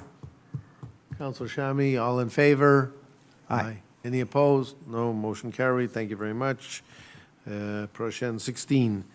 octroi de contrat entretien des surfaces gazonnées. Call upon Councillor Chami. Thank you, Mr. Mayor. I move that contract PUB 2026-030 be awarded to 9113-7752 Quebec Inc. for the maintenance of grass areas for 2026. And that an expenditure of $38,334.62, all taxes included, be authorized for this purpose for 2026, and that the amounts required for this expenditure shall be taken from available funds under budget item 0275110-457, and that the Director of Public Works be authorized to sign any document required to give effect to this resolution. Thank you very much. So I have a seconder. Councillor Levine. All in favor? Aye. Any opposed? Motion carried. Thank you very much. Item number 17, awarding of contract for purchasing of nouveau photocopier. I call upon Councillor Chomsky. Thank you, Mr. Mayor. This motion has to do with the replacement of 9 multifunction printers at a unit cost of $6,666.89 before taxes, for an estimated total cost of $68,987.31, all taxes included. Our current printer fleet is now considered at the end of its useful life. They are now deemed to be obsolete and no longer supported, meaning, among other things, there is a limited availability of replacement parts, an inability for them to maintain current software updates and security patches, and an increased risk of breakdowns and, of course, reduced productivity for our staff. I therefore move that the city be authorized to acquire 9 new multifunctional printers from XMA Solutions d'Affaires, that an expenditure of $68,987.31, all taxes included, be authorized for this purpose, that the funds required for this expenditure be drawn from the available funds in budget item 23-315-22036, and that the Director of Information Technology be authorized to sign any documents required to give full effect to this resolution. Thank you. Do I have a seconder? Councillor Chada, all in favor? Aye. Any opposed? Motion carried. Thank you very much. We're at item number 18, awarding of contract for masonry and concrete repair work. I call upon Councillor Chomsky. Thank you, Mr. Mayor. This item has to do with the awarding of a contract for masonry and concrete repair work. That is with regards to an emergency repair that is required in the shared mechanical room of Victoria Hall and Manoir Westmount, located at 4626 Sherbrooke Street West. The ceiling of the technical tunnel is collapsing. The repairs are therefore due to be done immediately because of prolonged water infiltration that has been caused by various degradations and damage to both the concrete slab of the tunnel, which is now exposed steel and is therefore corroded and needs to be repaired in an urgent and timely manner. It is therefore that I move that the city award a contract to Construction Hestia, Inc. in accordance with their quotation dated August 29th, 2025, that an expenditure of $75,799.14, all taxes included, be authorized for this purpose, that the amounts required for this expenditure shall be taken from the available funds under budget item 23-312-04006, and that the Director of Engineering be authorized to sign all documents required to give full effect to the present resolution. Do I have a seconder? Councillor Chami, all in favor? Any opposed? No. Motion carried. Thank you very much. Numero 19, awarding of contract for maintenance of clay tennis courts. I call upon Councillor Moss. Thank you, Mr. Mayor. I move that contract INV 2026-011 be awarded to Terrassement Jopat Inc. for the maintenance of clay tennis courts for the 2026 summer session, or summer season.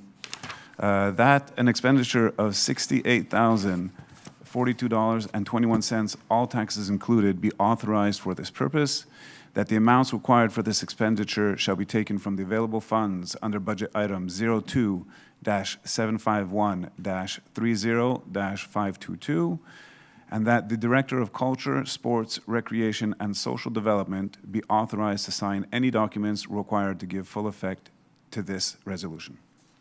Thank you. Do I have a seconder? Councillor Levine, all in favor?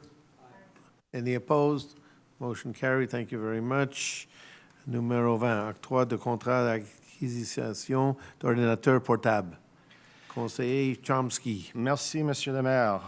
Attendu que la ville doit progressivement remplacer plusieurs ordinateurs portables déçus utilisés par ses employés, attendu que la ville a fait une demande de prêt, attendu que ASN Inc. est la soumissionnaire sélectionnée, attendu que la ville désire d'acquérir plusieurs ordinateurs, stations d'accueil et écrans pour un coût total estimé de 91591,42 toutes taxes compris.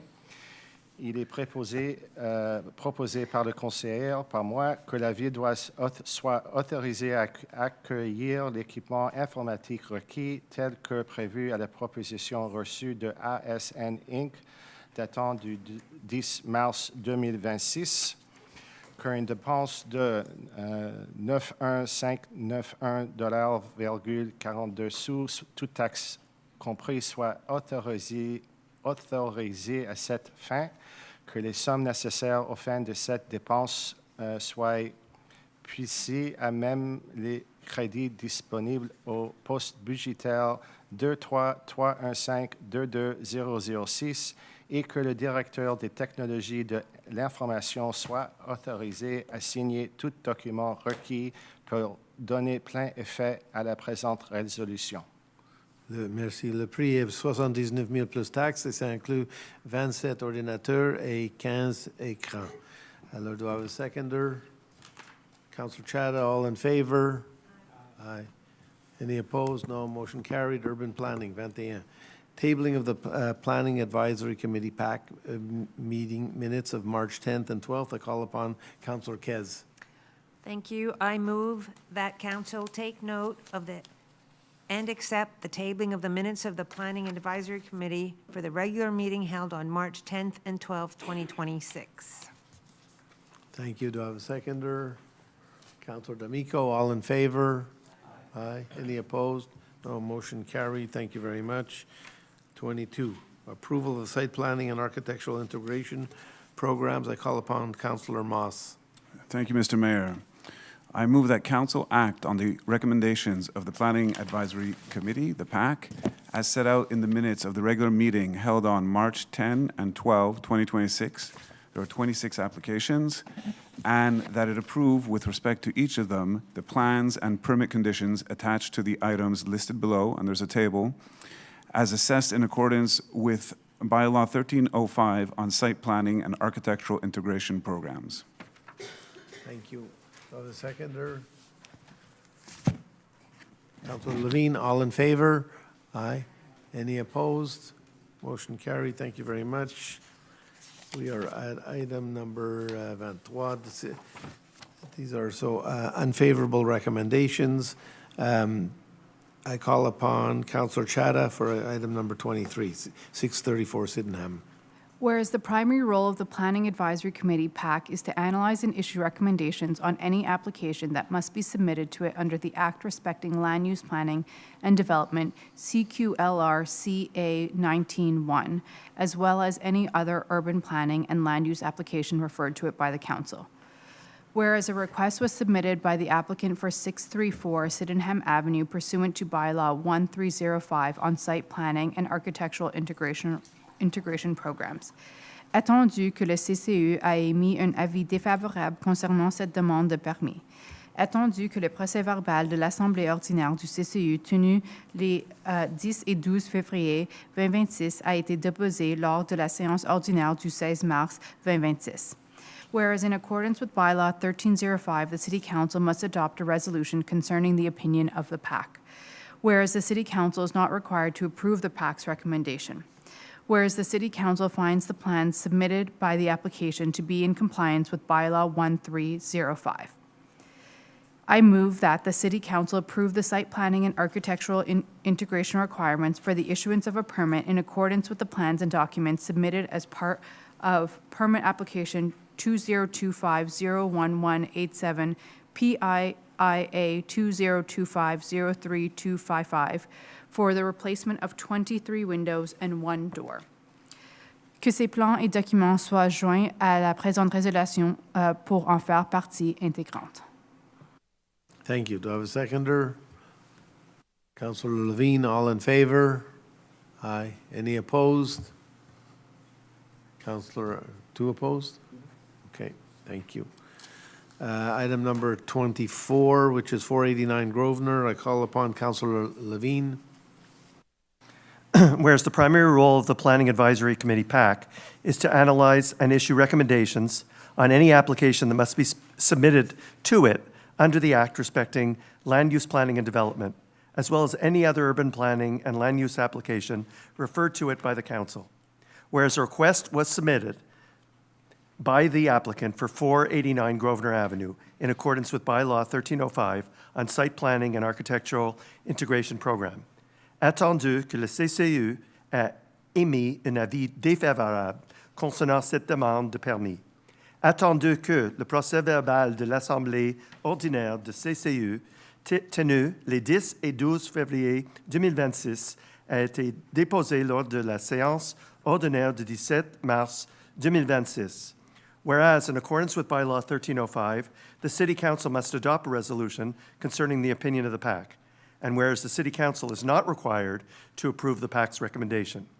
Whereas the City Council finds the plan submitted with the application to be in compliance with Bylaw 1305, I move that the City Council approves the site planning and architectural integration requirements for the issuance of a permit in accordance with the plans and documents submitted as part of permit application 2025-00760-PIIA 2025-03172 for the replacement of 16 windows and 1 door.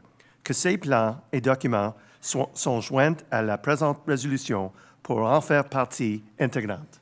Thank you very much. So I have a seconder. Councillor Chomsky, all in favor? Aye. Any opposed? Thank you. And, okay, we're at number 25. Exemption for, minor exemption request for 361 Clark. I call upon, Councillor Kez. Oh, yeah. Oh, that's long. Okay, it's a long one. Okay. Monsieur le maire, il faudrait inviter les gens qui ont des choses à dire s'ils veulent se prononcer. Oh, yes. So concerning 361 Clark Avenue, I invite interested parties to address the council regarding this minor exemption. Thank you. Let's continue. Okay. Councillor Kez, sorry. Okay. Thank you. Whereas bylaw 1576 on minor exemptions, whereas a request for a minor exemption must comply with the objectives of the planning program, whereas a minor exemption must be considered as minor, particularly in terms of its quantitative impact, environmental impact, and architectural impact, whereas the enforcement of the regulatory provisions relevant to the request must result in serious hardship for the person requesting the minor exemption. Whereas the exemption must not adversely affect the enjoyment of the property rights or neighboring property owners. Whereas exemption must not exacerbate risk regarding public safety, health, harm, environmental quality, or general well-being. Whereas the request for minor exemption seeks to allow a garage located 0.24 meters, 0.79 feet from the rear lot line, even though zoning bylaw 1303 provides a subsection 5.3.5 that an accessory building may be situated on the rear line and on the side line of a lot parcel of land, provided that if said near line borders an alley, a wall, said accessory building is situated 3 feet, 0.91 meters from the parallel to said rear line, representing a difference of 0.67 meters, 2.2 feet. Whereas the non-compliant distance from the rear property line identified by the land surveyor in this location certificate following the construction of the garage is the result of a surveying error during construction work. Whereas the dimensions of the garage have also changed due to the placement error, but the applicable regulatory requirements other than the distance from the rear lot line are nevertheless met. Whereas the garage that was built received a favorable recommendation from the Planning Advisory Committee, PAC, and approved from the City Council in 2023 following an assessment of its architectural component pursuant to Bylaw 1305 on Site Planning and Architectural Integration Program. Whereas the impact of the garage's misalignment on its architectural features is deemed minimal by the PAC compared to the proposal that had been anticipated, whereas construction of the garage had been completed several months prior to the discovery of the placement error, and only its demolition and reconstruction in accordance with the plan submitted by the applicant for their permit application was approved by the city in May 2023 would bring this structure into compliance with the subsection 5.3.2 bracket 2 of zoning bylaw 1303, whereas the error appears to have been made in good faith. Whereas the minutes of the special meeting of PAC held February 10th, 2026 have been tabled, whereas the PAC issued an opinion regarding this request as stated in the minutes of the special meeting concerning minor exemption request held February 10th, 2026. I move that the above preamble forms an integral part of the resolution, that City Council approves the request for a minor exemption to allow for the garage located 0.24 meters, 0.79 feet from the rear lot line, notwithstanding that zoning bylaw 1303 provides in subsection 5.3.5 bracket 2 that an accessory building may be situated on the rear line and on the sideline of a lot parcel of land, provided that if said rear line borders an alley, a wall of said accessory building is situated 3 feet, 0.91 meters from and parallel to the rear line, representing a difference of 0.67 meters, 2.2 feet. Thank you. Do I have a seconder? Councilor Chada, all in favor? Aye. Aye. Any opposed? Nobody opposed. The motion carried. Thank you. Item number 26, which is the application for a minor exemption at 312 Kensington, and I call any interested parties to address the council regarding the minor exemption, if there are any. No, so let's continue. I call upon Councilor Chada. Attendu que le règlement 1576 sur les dérogations mineures, attendu qu'une demande de dérogation mineure doit respecter les objectifs du plan d'urbanisme. Whereas a minor exemption must be considered as minor, particularly in terms of its quantitative impact, environmental impact, and architectural impact. Whereas the enforcement of the regulatory provisions relevant to the request must result in serious hardship for the person requesting the minor exemption. Attendu que la dérogation ne doit pas porter atteinte à la jouissance du droit de propriété des propriétaires voisins. Attendu que la dérogation ne doit pas avoir pour effet d'aggraver les risques en matière de sécurité ou de santé publique ou de porter atteinte à la qualité de l'environnement ou au bien-être général. Whereas the request for a minor exemption seeks to allow the reconstruction of the balconies at the rear of the property, which would create an open space in the backyard measuring 6.13 meters in depth, even though zoning bylaw 1303 provides in the subsection 5.3.3 that when the height of the rear wall of the main building measures between 7.62 meters and 10.67 meters, the depth of the open space in the rear yard must be at least 7.62 meters. A difference of 1.49 meters. Attendu que la reconstruction des balcons est nécessaire selon les demandeurs dû à leur état de dérogation avancé. Attendu que les balcons proposés se situeraient au même emplacement que les anciens balcons avant leur démolition par les demandeurs. Attendu que les balcons proposés s'intégreraient au niveau architectural avec le reste du bâtiment principal auquel qu'ils se rattachent. Attendu que le procès-verbal de l'Assemblée spéciale du Comité consultatif d'urbanisme, CCU, tenu le 13 janvier 2026, a été déposé. Whereas the Planning Advisory Committee, PAC, issued an opinion regarding its application as set forth in the minutes of its special meeting on minor exemption requests held on January 13, 2026.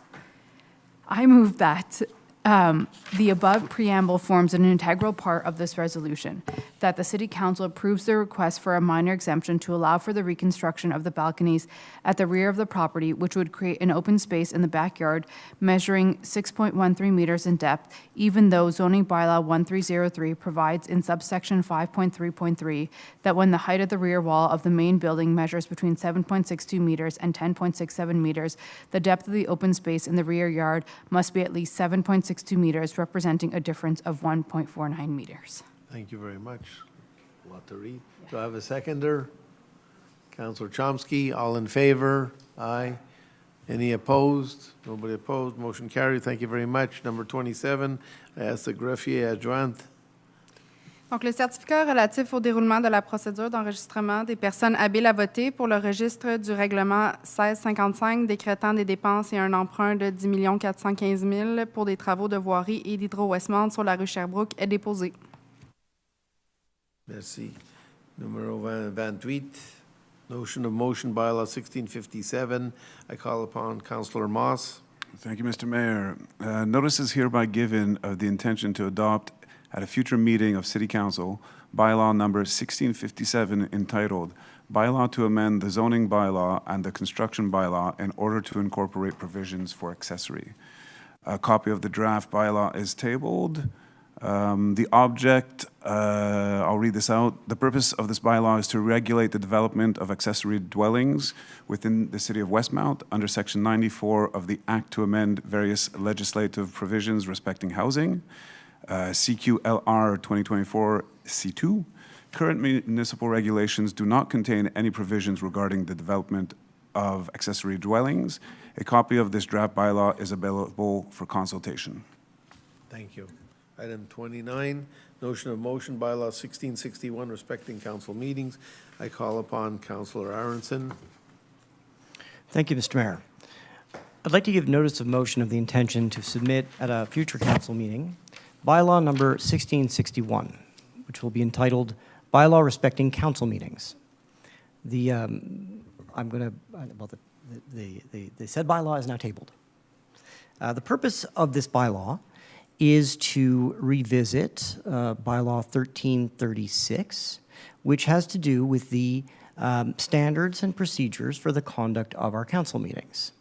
I think that those in this room who do attend council meetings and might find this of particular interest, and I'd urge you to consult it. It is now available. This draft bylaw is available for consultation, and I'd be very interested in your thoughts on the proposed changes. Thank you.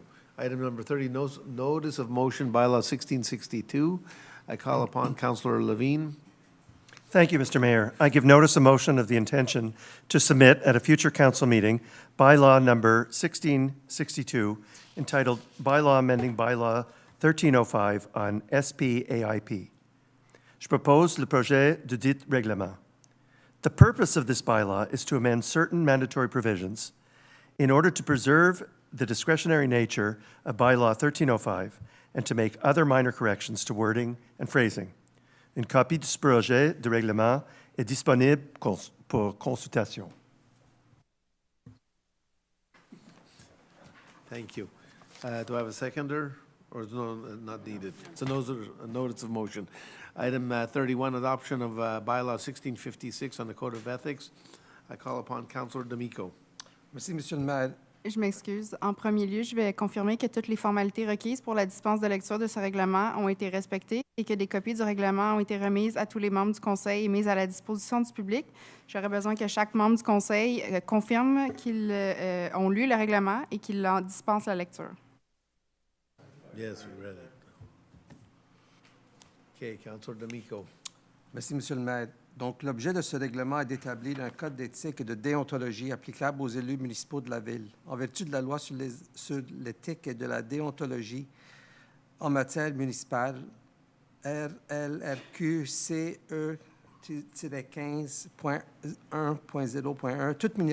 Toute municipalité doit se doter d'un code d'éthique et de déontologie applicable aux élus municipaux. À la suite d'une élection générale, une municipalité doit adopter un nouveau code d'éthique et de déontologie pour remplacer celui en vigueur.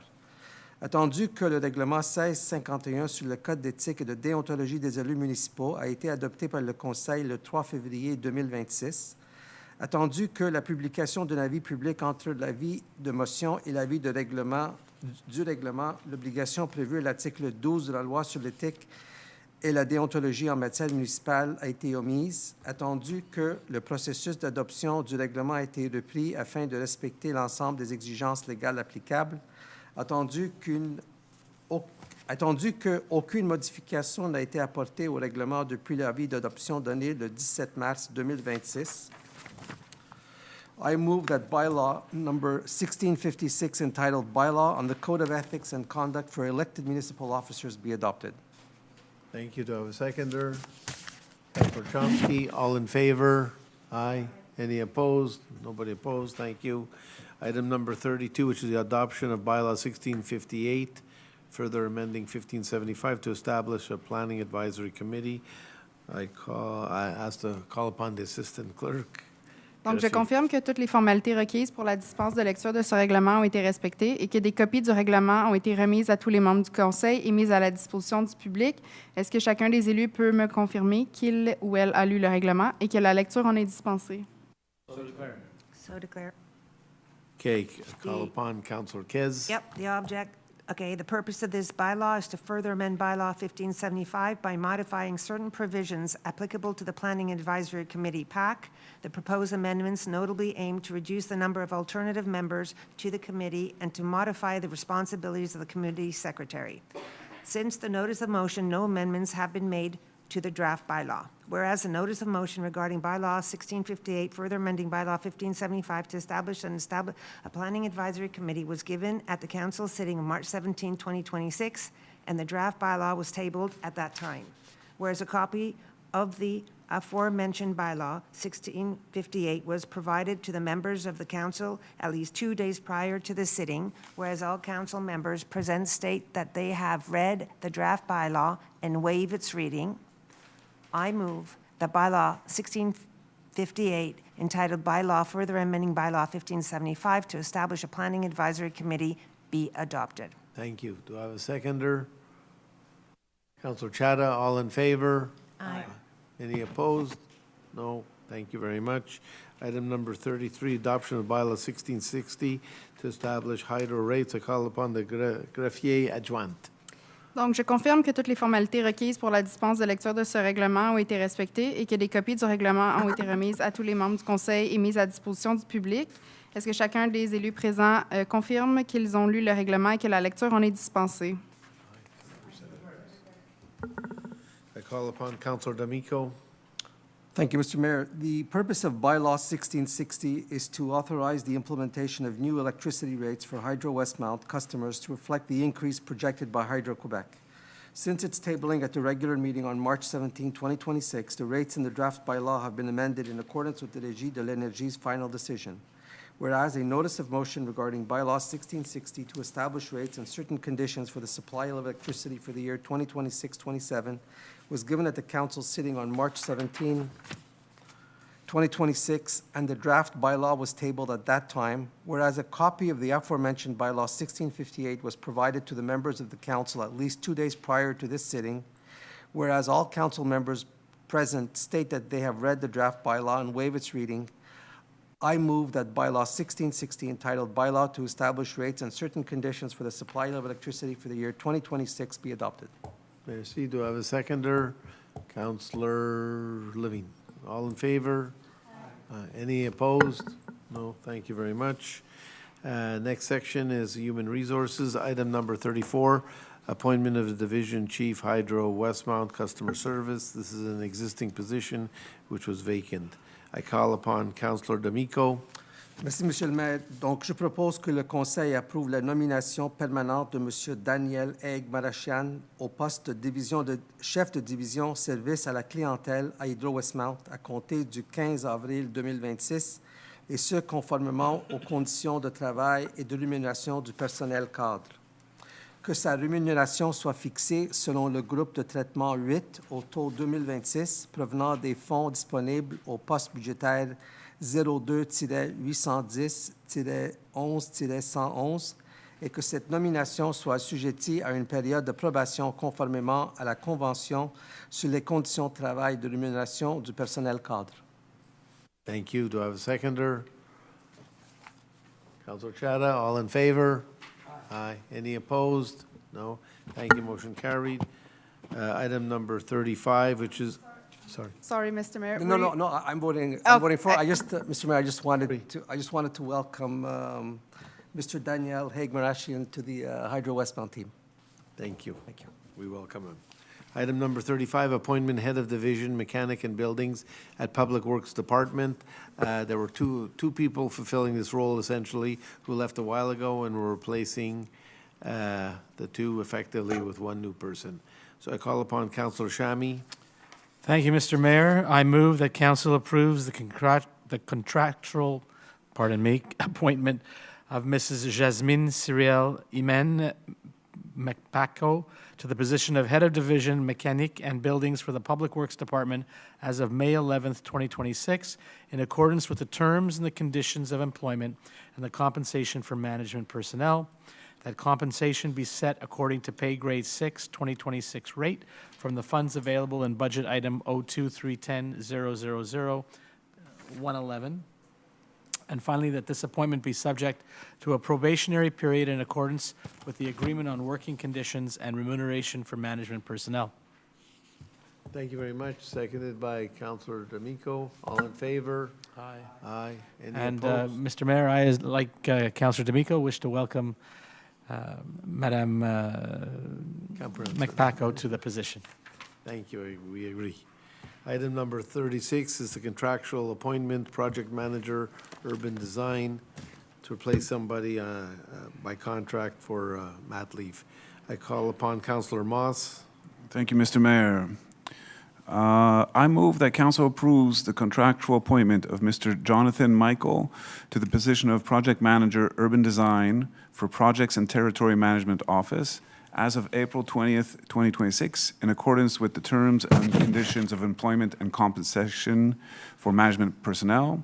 That compensation be set out according to pay grade 7 -2026 rate from the funds available in budget item 02-610-00-111, that this appointment be subject to a probationary period in accordance with the agreement on working conditions and remuneration for management personnel, and that's it.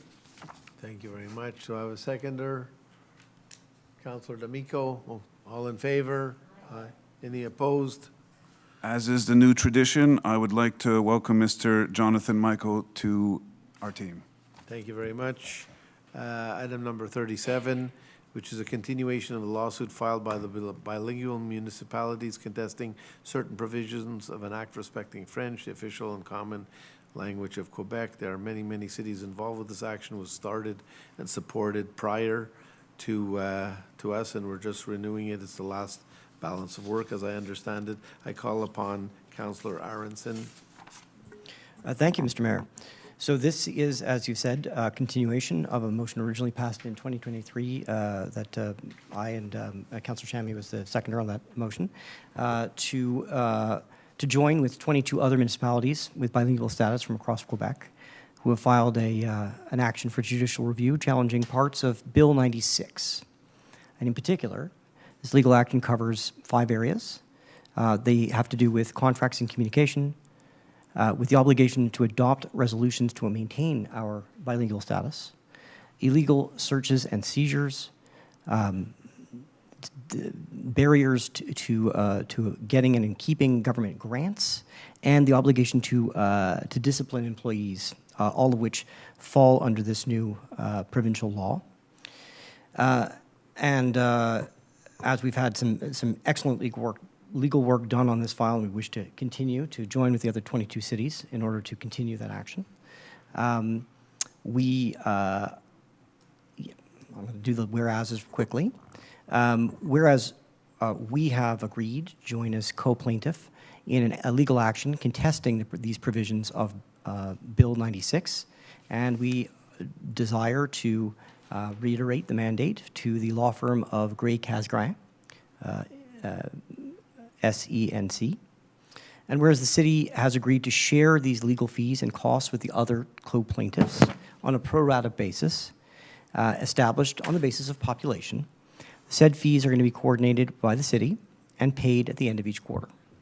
And accordingly, I move that the Westmount City Council reiterates the mandate that was given to the law firm of Gray Casgrain to represent the city in its application before the Superior Court to contest these certain provisions of Bill 96, which affect the rights and the obligations of bilingual cities like ours.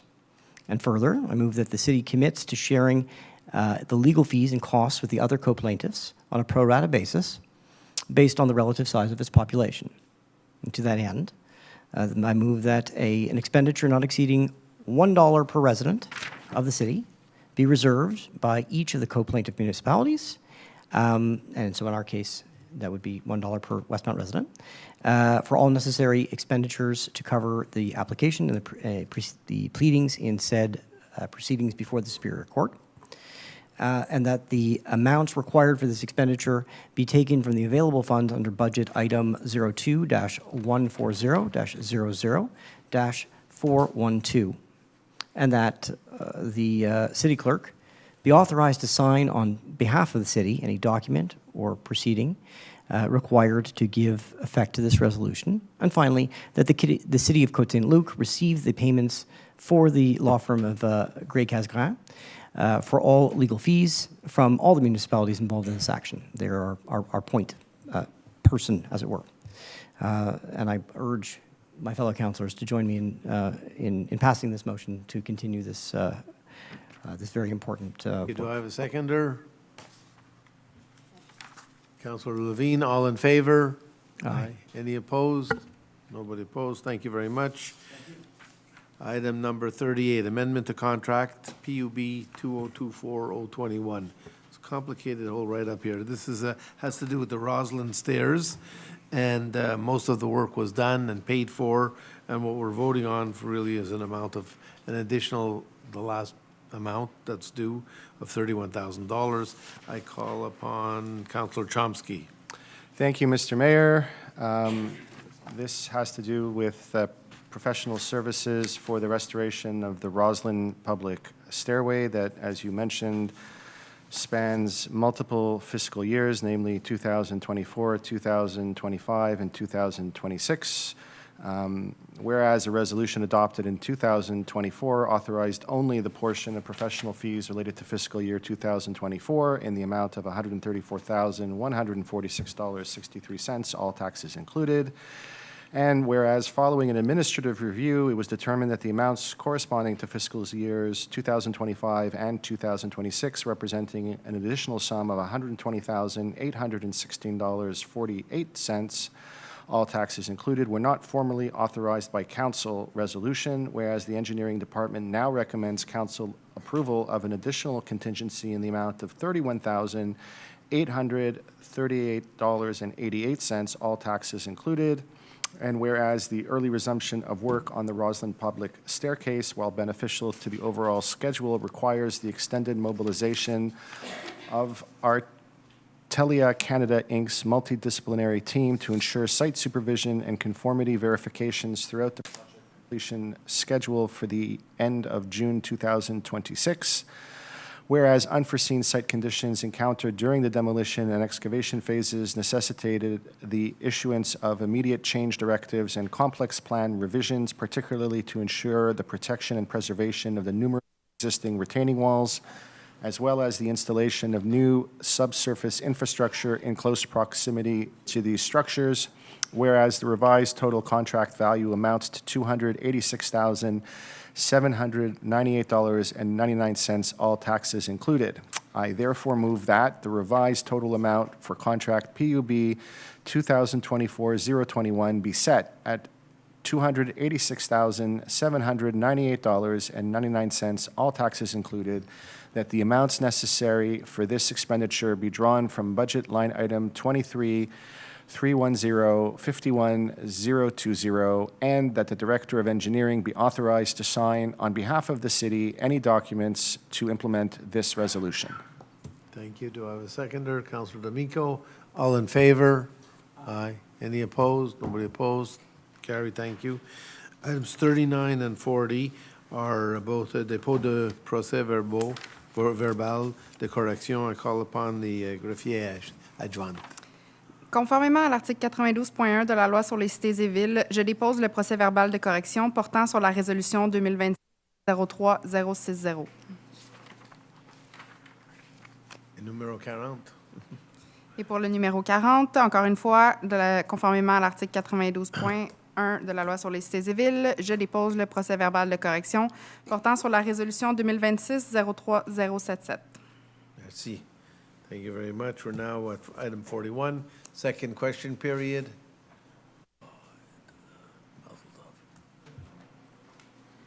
Hello again, Richard Dufour from Anwath. I have two questions, if I may. I noticed in point 24 and 25 where there was a decision by the council to, if I understood correctly, not respect the recommendations of PAC. Is that what I understood? Yes. In those particular instances? Yeah. 24 and 25, you said? Yeah, there were two permit requests. Maybe it's 23 and 24. 25 was... Sorry, 23 and 24, yes, my mistake, Yeah. sorry. Yeah, that's my understanding that you are not following the recommendations of PAC. Yes. I'm not commenting on who's Yeah. right or who's wrong, but this seems to have happened a couple of times in the last few meetings, and I've been following meetings and especially these kinds of dossiers quite frequently, and it's very unusual for council to go against PAC's recommendations. And I'm just wondering what's going on. Is it because council, and I know you have the right to do this, I'm not questioning that, but is it because that you don't agree with the competencies of PAC? I mean, they're mostly architects and people who have knowledge. Why is council not listening to them? From my perspective, we have the utmost respect for the people who do their job. They do a great job. They look at many files. But sometimes there's an issue where there are extenuating circumstances.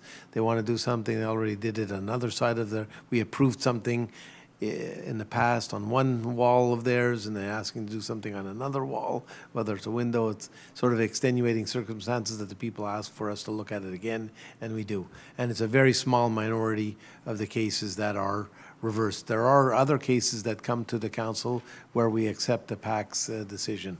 But there are many, many files that go through PAC and the council doesn't necessarily get involved. We just accept them as is. I'll say a small comment. Thank you for your question. I personally have the same question. I don't have the answer, but I have noticed in the past month that, yes, if we tally up the approved projects plus the overturned projects, we're approving 100% of the projects, and I don't think that is the role of the PAC in a city such as ours, or close to 100%. Thank you. Another question? Yeah, another question is just points of clarification, because I know there are bylaws that are passed, and you mentioned them very briefly without going into detail, and I'm wondering if you could explain in more detail point number 28, bylaw 1657, and I couldn't find a copy of that, so I couldn't really reference it, but it's amending the zoning bylaw for the regarding provisions for accessory dwelling units. Could somebody explain So to us this what that is a notion of a bylaw, and we'll vote on it. We have to, I guess, file it here first, and then we pass and discuss the bylaw next time. And what it is basically, I don't know if it's a provincial law, but we're making some change here to allow a secondary dwelling in the same place. Somebody wants to invite their in-laws to live with them. I don't know if I would do that, but anyway, that type of thing. But you will see when was the bylaw available to be seen? When there's a notice of motion that is filed, it's always available on our website the next day. So it will be on the website next day for you to look at. This is Bill 31, provincial bylaw, that refers to forcing municipalities to allow accessory dwelling units unless they pass a motion otherwise. So do I understand that Westmount is accepting the Bill 31, or they're going against it? No, we're accepting it under our terms. Mm-hmm. Am I right? So the terms will be available on tomorrow? Yes. Okay. Thank you. And also a point of clarification, when we're talking about continuation of the lawsuit of municipalities for the English language issue and according another $1 or $15,000 for that lawsuit.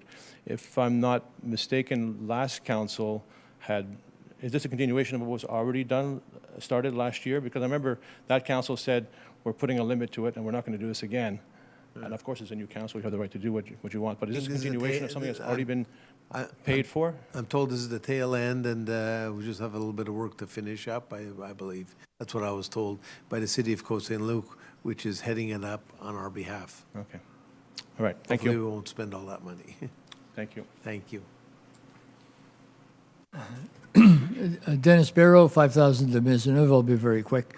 Very fast question on the framework resolution for extraordinary powers to urban planning last month. And I understand fully why it's there, just to speed up projects, particularly with respect to housing. And it has to go through a whole pile of hoops, conditions, objectives, reviewed by PAC, and assessment by urban planning.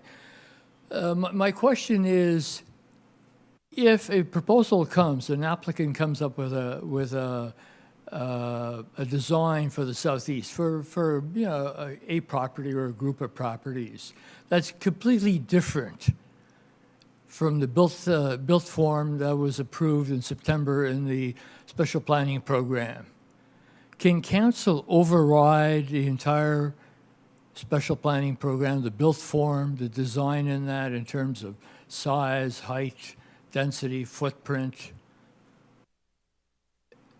Can it be scrapped, in other words? I remember when this was passed in September, I was here at the meeting, the Southeast regulation was passed.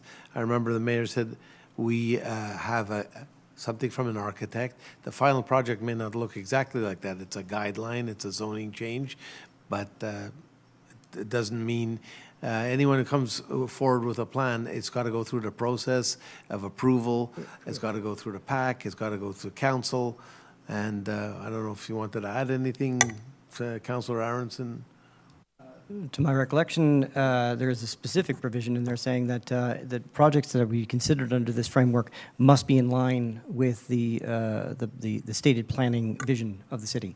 So something radically different would probably not be able to pass muster. Beyond that, this is at the discretion of this council, and we are very well aware of the pain that we all went through in order to arrive at a, I hope, acceptable community compromise for the special planning project in the Southeast. I would be extremely doubtful that anybody would invest the time, energy, and money to bring forward something to this council which deviates so radically from that very difficult project to bring forward that caused so much tension within our community, and expect this council to just sort of pass it. The follow-up question is on the public presentation. There's a public presentation required, put on by the developer or the applicant, run by a third party. This is very unusual from the whole process we went through last year, which was put on by the city. We had workshops, 3 presentations. My question here is the presentation that goes to the neighborhood. What is a neighborhood? Because this project, the Southeast, impacts the entire city. We have architects, we have urban planners, we have engineers throughout the city. So is the presentation, that one presentation to the citizens of Westmount, just the neighborhood, or is it available to everybody? Councillor Chomsky will answer you. Thank you, Mr. Mayor. To answer your question, and I'm glad that you read the bylaw, thank you. Bill 31, in the absence of this council passing our bylaw, we would be required to consider any and all applications that would be submitted under that regime, both for this item and also for accessory buildings, which was the previous question. So by publishing the framework in that bylaw, we have reduced the scope of projects that we would consider reviewing, and we have established additional criteria for public consultation above and beyond what are normally part of the urban planning permitting process. I'm not sure I understand. So with this, when the applicant puts on a presentation, which is what you talked about last month, which you spoke about last month, Is it the neighbor, what is the neighborhood? The around the southeast, the area around Dorchester, the people living south? Or is it a broader, is it the city of Westmount? Because this impacts the city, It would be any revenues, interested expenses. party would be able to attend that presentation. Any party. Thank you very much. Thank you. Thank you very much, everyone. Been a longer meeting than we're used to. We covered a lot. I thank everybody. I thank you for being here. So I call the meeting closed. Thank you very much.